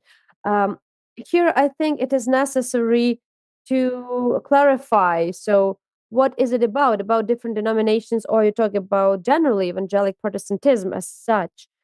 Because from my perspective, this could be incomplete because it looks like there was certain openness and there was certain bridge between the churches and society, but maybe vice versa. Of course, it's not. I don't have any evidence-based materials. These are just my presumptions. So, just as a remark for you, I think that each of us have our own experience in digesting this Protestant environment. I have the chance to live over 2 years in the Protestant village. So basically, I was part of this Protestant life because there was no Greek Catholic or Orthodox church around, and the house of prayer was next to my house, and I tried to live the life that was around us, an average community life of the Pentecostals. And so there is no ecumenism as such. No one is going to make friends with anyone. They have some prejudice to the Orthodox people, as for those who remain in the medieval times, and they don't believe in their rights, in their beliefs. So, and basically, what they believe right now, this is something different. And therefore, to compare this level of this average community with what, for example, we right now in the Ukrainian Catholic University, we do not have any moments of contrast. what we need is, and I'm totally agree with those who say that everything goes from the top church authorities of the whole Ukrainians get down to the lower level, average level, and lower level of the believers. So they should treat each other as brothers, not as a competitor or the person who didn't manage to understand in the teachings of Jesus Christ because they don't read Bible. We have different levels here, and we have to work at that and think what is going to work for an average rural inhabitant when it comes to the call of this to cooperation. Of course, nobody is going to read long works or researches, but there are forms in which you can make sure that people understand we are all Christians. Up till this time, we have not been successful. So in the beginning, I wanted to ask this question to Ms. Yulia Kozak and to Mr. Maxim Balaklitsky. 3 questions. But now I will ask 4 questions after Ms. Professor Balak. So first questions. I will tell you regarding the attitude of UGCC to Protestantism, but I would like to hear your opinion. What is the attitude of Protestantism to UGCC? I think when it comes to my church, UGCC, I think that the majority of management are just indifferent. They are just keeping aside, keeping some distance, maybe with the exception of his beatitude, Sviatoslav. But the Ukrainian Catholic University is an exception. But UCU are such a single institution, scientific, academic institution.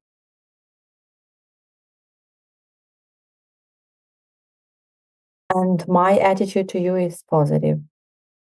And the attitude to cooperation, the fact that we have gathered today, that we were invited, that we could publish books together, and so on. Secondly, I would ask a question. What is the attitude of Ukrainian Protestants to Orthodox? What do you think? Number 3, and more general question to all of us. Why the Orthodox treats ecumenism negatively?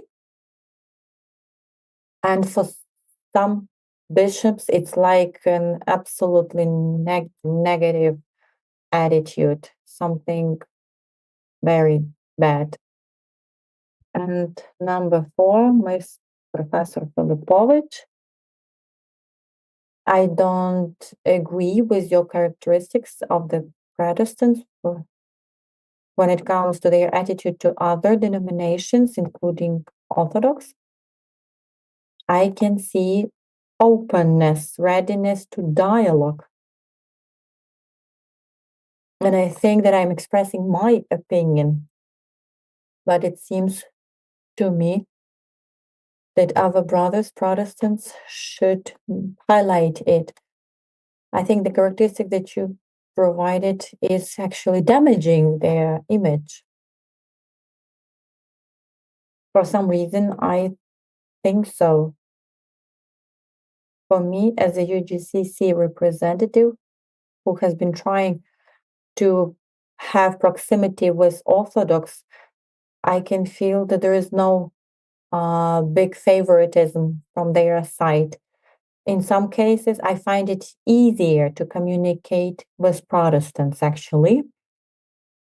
But these human relationships, theology understanding, and so on, this is something that makes us closer to each other.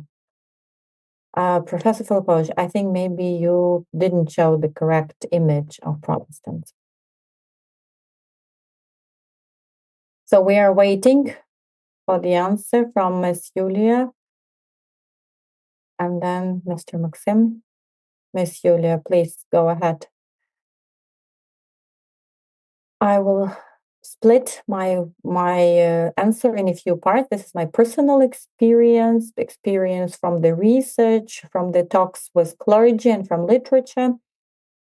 That's why I'm going to say that from the research, we identify that everything depends on the level of the part of the church.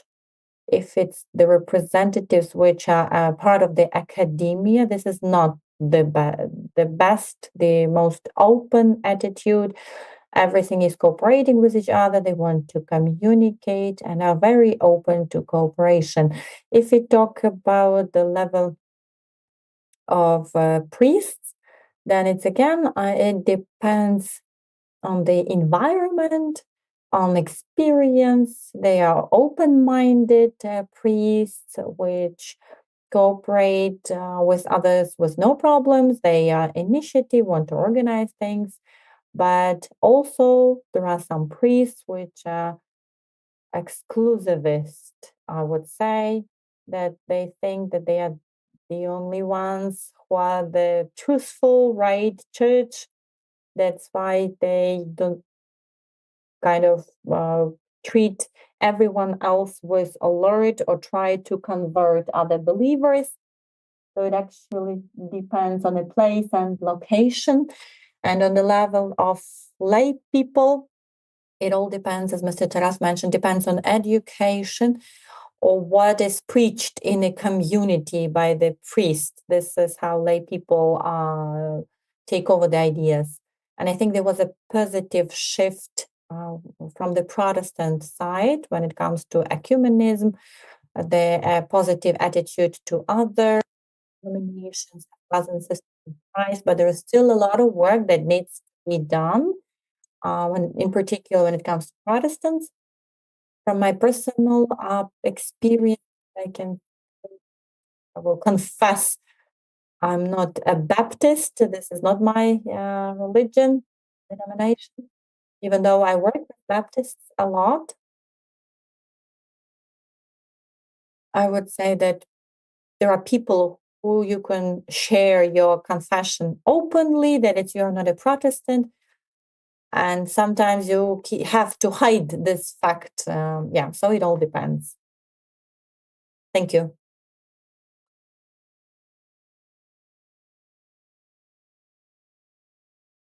So you answered what is the attitude of Ukrainian Protestants to Orthodox, and why do Orthodox dislike ecumenism and treat it as a heresy?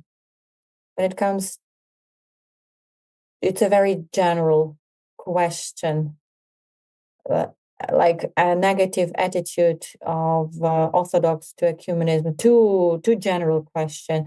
Well, Ms. Lule, if you have an answer to the first question.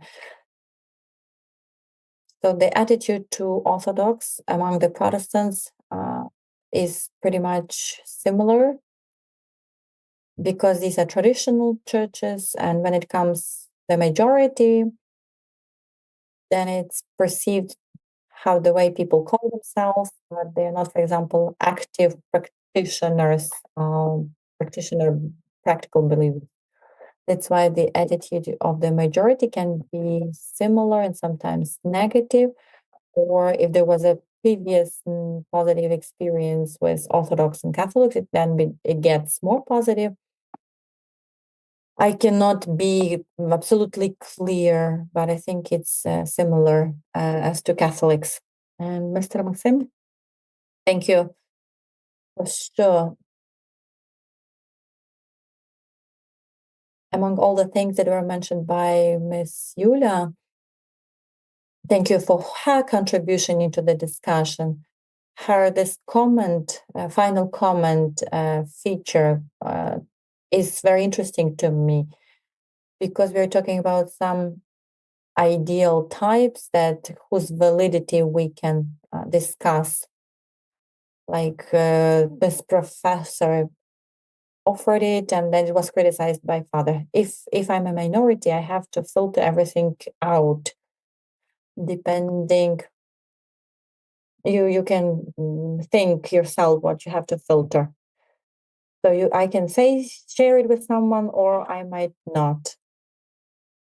For example, if it's you can present different names to different people.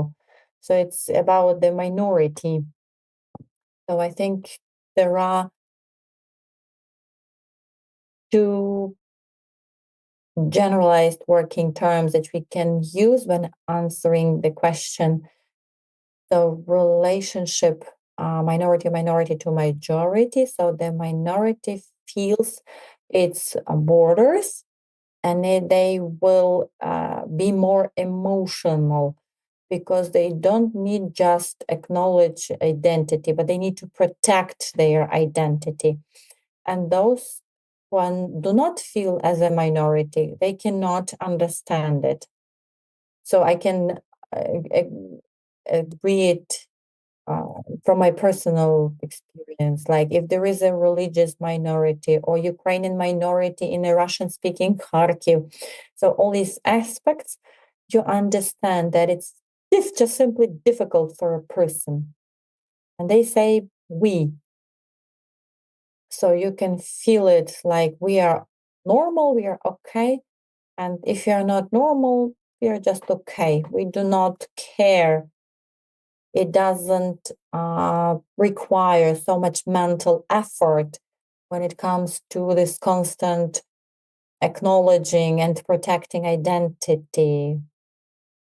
How am I doing it, practicing my religion? The next question is the question of time, something that I mentioned in my speech. Why? I'm going to talk about my region. Why in the east of Ukraine, this all-permeating myth in its neutral meaning about the Soviet Union golden era dominates? Because this period took place during 25 years, and it covered the whole generation. So there was the improvement of life standards from Stalin barracks to some better improved housing. So people would see their being like inside this frame. We don't have such experience. So the situation is changing constantly and radically. So 30 years of post-Soviet Union era were quite different, and everything is changing. That's why really the attitude of Protestantism to UGCC, it's a big issue. If to be short, I will answer from the perspective of the Protestants. On the level of management, we have two kind of faces, two interfaces, usually outside, regardless of whether you want it or not. You're going to take pictures, you're going to communicate, you're going to attend events, you're going to be friends, and so on. It all depends on whether a person wants to reveal it personally, they do it on the ecumenical environment, or how conservative they are and what is expected of the person. Usually it's more conservative. I demonstrate, like I can pray together, take pictures, but when it comes to inside, I relate some defensive ideas that we have to support our truth. For the majority of Ukrainian, maybe I risk offending somebody listening to me, but for the majority of Ukrainian Protestantism, which live in the east of Ukraine, in the south of Ukraine, and in the center of Ukraine, UGCC is something exotic. Nobody among the Protestants on the everyday life, they do not know Greek Catholics, they do not communicate and don't have a personal, an opinion, a formed opinion about them. Sorry, Father, but this is what I think.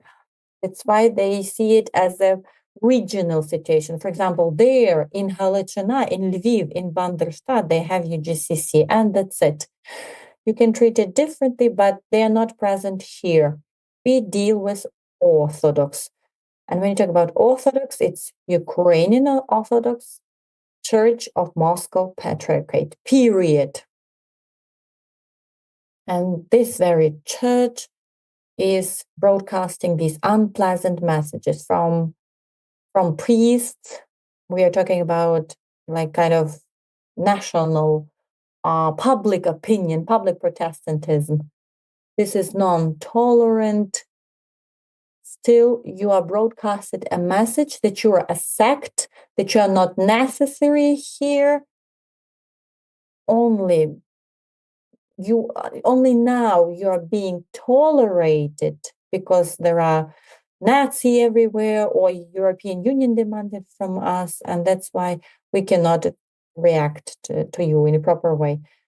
But why Orthodox treats the ecumenism negatively? We have the level of management, the level of education. So this is, for example, the speaker is the representative of such education level. I wrote one research speech when I'm preparing for this webinar, and I worked last night till 11:30 because I didn't know what I should speak about. I wanted to do something good for the Ukrainian Catholic University, and I will use it as a precedent, and I will be proud of the fact that I could speak here. There is the level of media. We have common internet. Everyone is exchanging thoughts. UGCC, our Orthodox sing the same songs, for example, but there is experience of interdenominational cooperation. I can say, just for you to understand, I prepared a book, a list of Ukrainian believers where the Protestants dominate. And some people say that Caritas is a Polish state charity organization. So they didn't even think that the church could be organizing something like this. That's why interconfessional cooperation takes place. And I'm happy that we are trying to push it in front of us, kind of. But let us give ourselves some time. People have to get used to too many changes for the religious worldview. Thank you. Very deep argumentation and answer from two speakers. We still have to uncover, reveal ourselves to each other, but we also have to teach other priests, make them aware that there are other Christians. We shouldn't use these pastime stereotypes that are became part of our, let's say, studies. So we have to prepare for that, and we have to learn more about each other. There should be some feedback from my colleague, Eduard Bartnek, who is participating in one of our projects. I mentioned it, the research of ecumenical element in the seminary. Thank you so much for your answers. And I would like to add something. You talked about these two faces. All people have these two faces. Don't be in a hurry, please. But there is also a conservative face inside, and outside it's more open. And I was very much surprised that it is present here now, but in the Orthodox Church, if you talk about UGCC, Metropolitan Filaret, I was at this service where he had a kind of informational campaign that the Metropolitan, please give the details. Filaret is a bishop, as the acting bishop of the Ukrainian Orthodox Church in Lviv.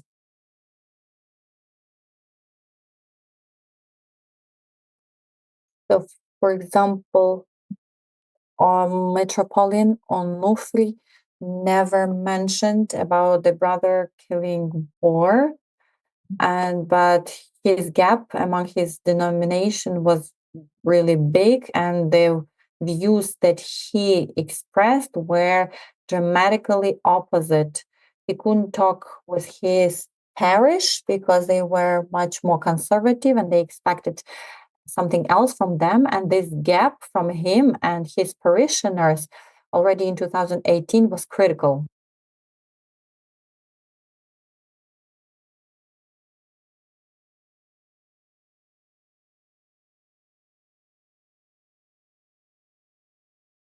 Is the situation very similar to what you say, that they need to have this face in order to save the face of their parishioners' eyes?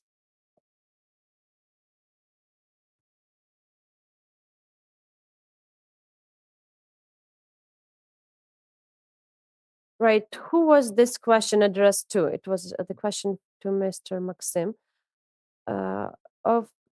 Okay, I would like to ask you to resume this question.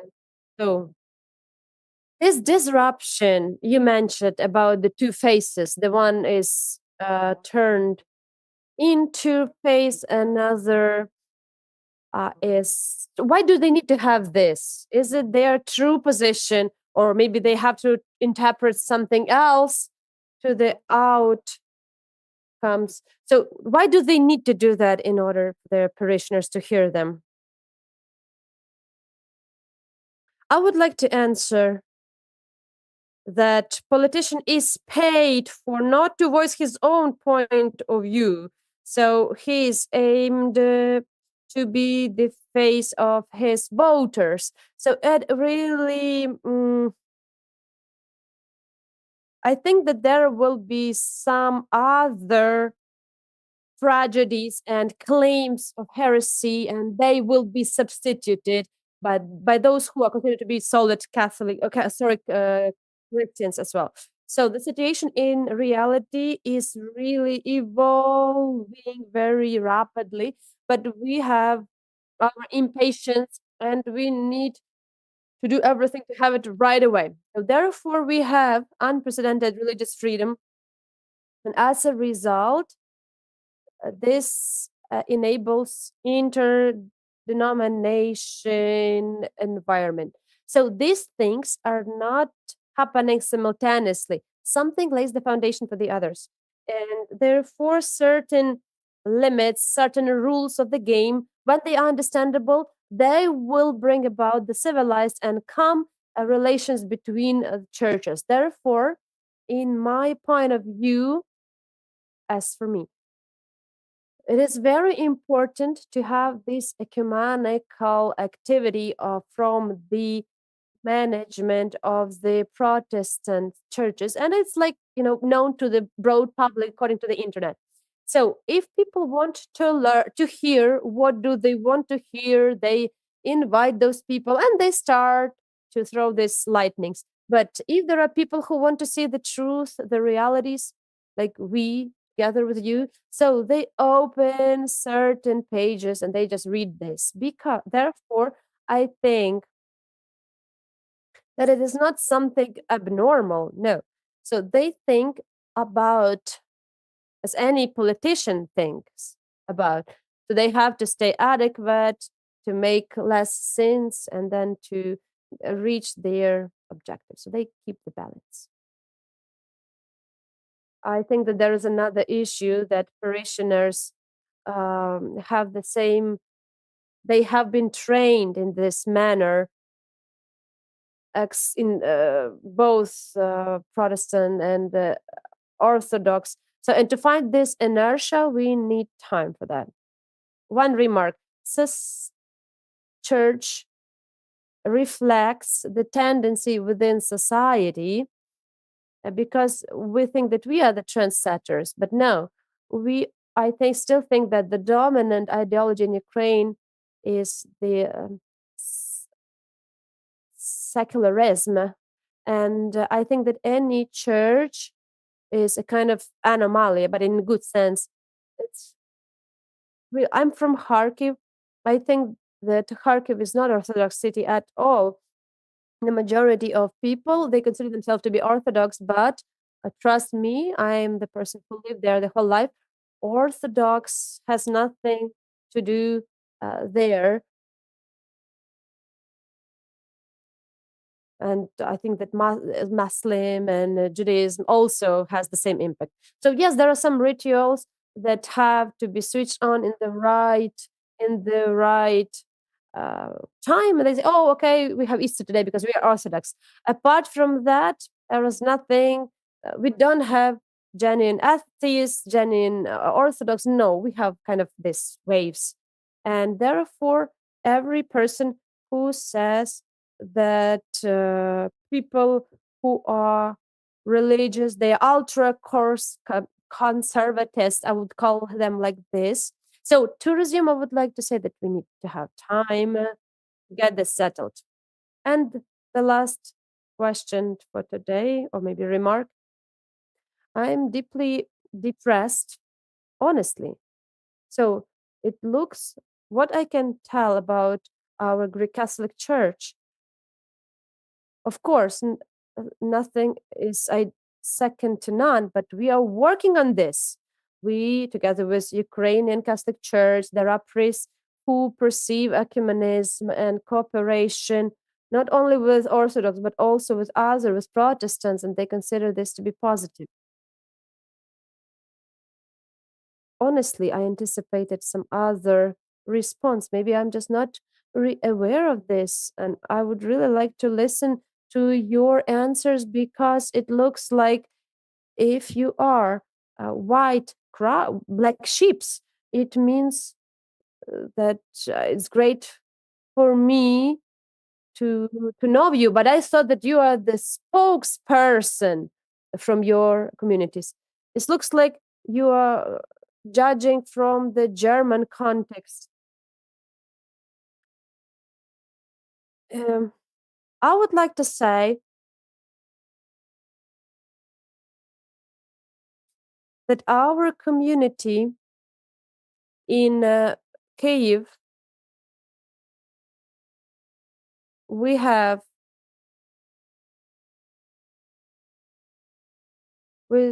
give our resources to the chaplains, we give our locations, understanding that the majority of the chaplains, these are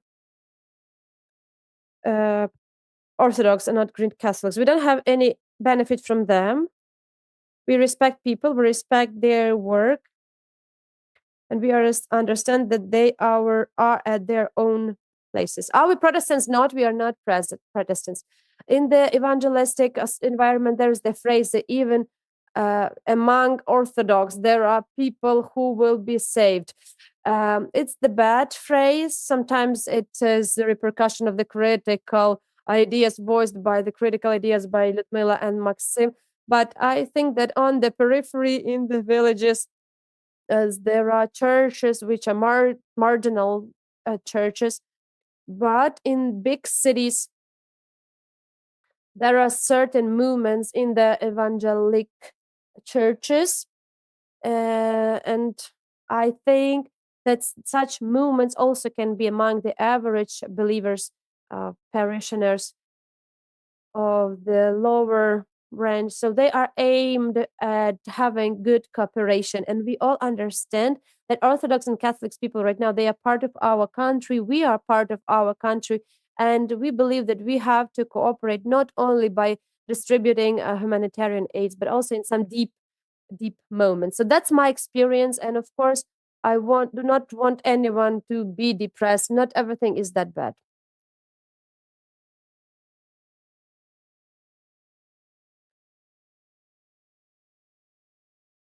Okay, I will be brief.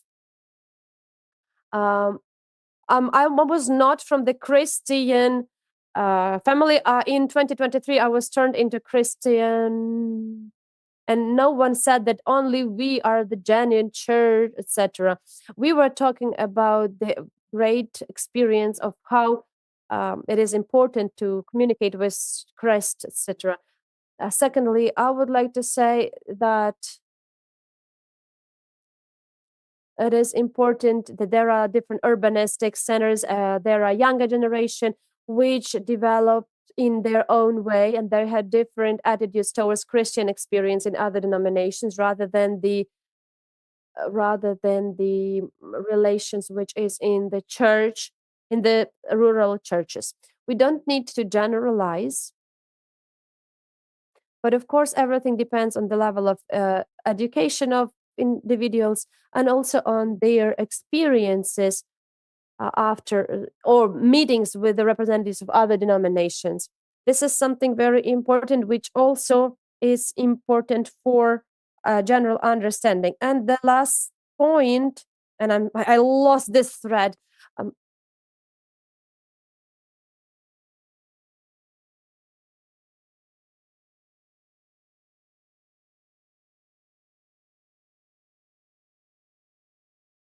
What seems to me is that we don't need to reject this interaction, which is built within a societal environment around different humanitarian projects, because there the different meetings appear.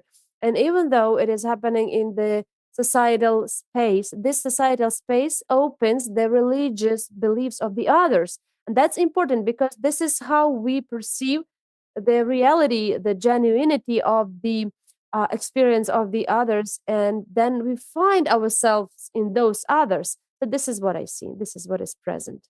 Thank you. And to conclude, I would like to share a bit of my experience. When I was studying in different higher educational institutions, and here in Ukrainian Catholic University, here I listened to the lectures about the Protestantism, about ecumenism, and how I could learn about Protestantism. Yes, there were some good people, but after I visited Rome, I listened to lectures of many professors, and I got acquainted with many Protestants. And that was something dawned on me, because here education about Protestantism was good, but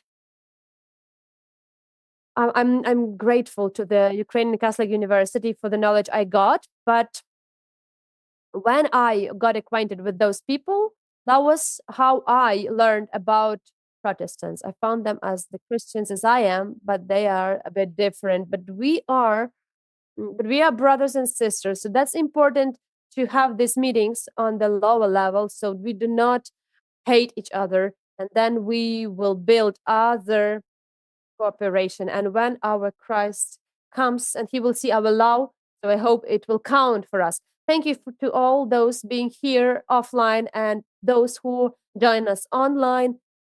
Thank you for your time. Thank you for your speeches. I'll have a lot of things that I take away with me,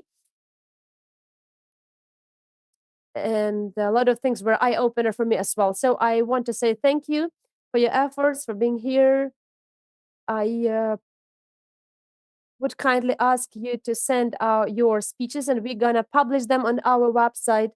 And we also will cut this video on YouTube, and then your speeches will be available online. Maybe someone would like to listen to them. So let's disseminate our efforts and our activities. And also, I think that when we talk about economical level, we don't have to forget that this is a good level for cooperation. Thank you to our partners from the Renovables Foundation. Thank you for backing us up for a while. And I hope with God's blessing, I wish to those who showed up here from the distant lands, we wish you to have a good way back, calm way back. And yes, we are not afraid of Putin's rockets anymore. And of course, we pray for what we need. We need just peace. Thank you very much.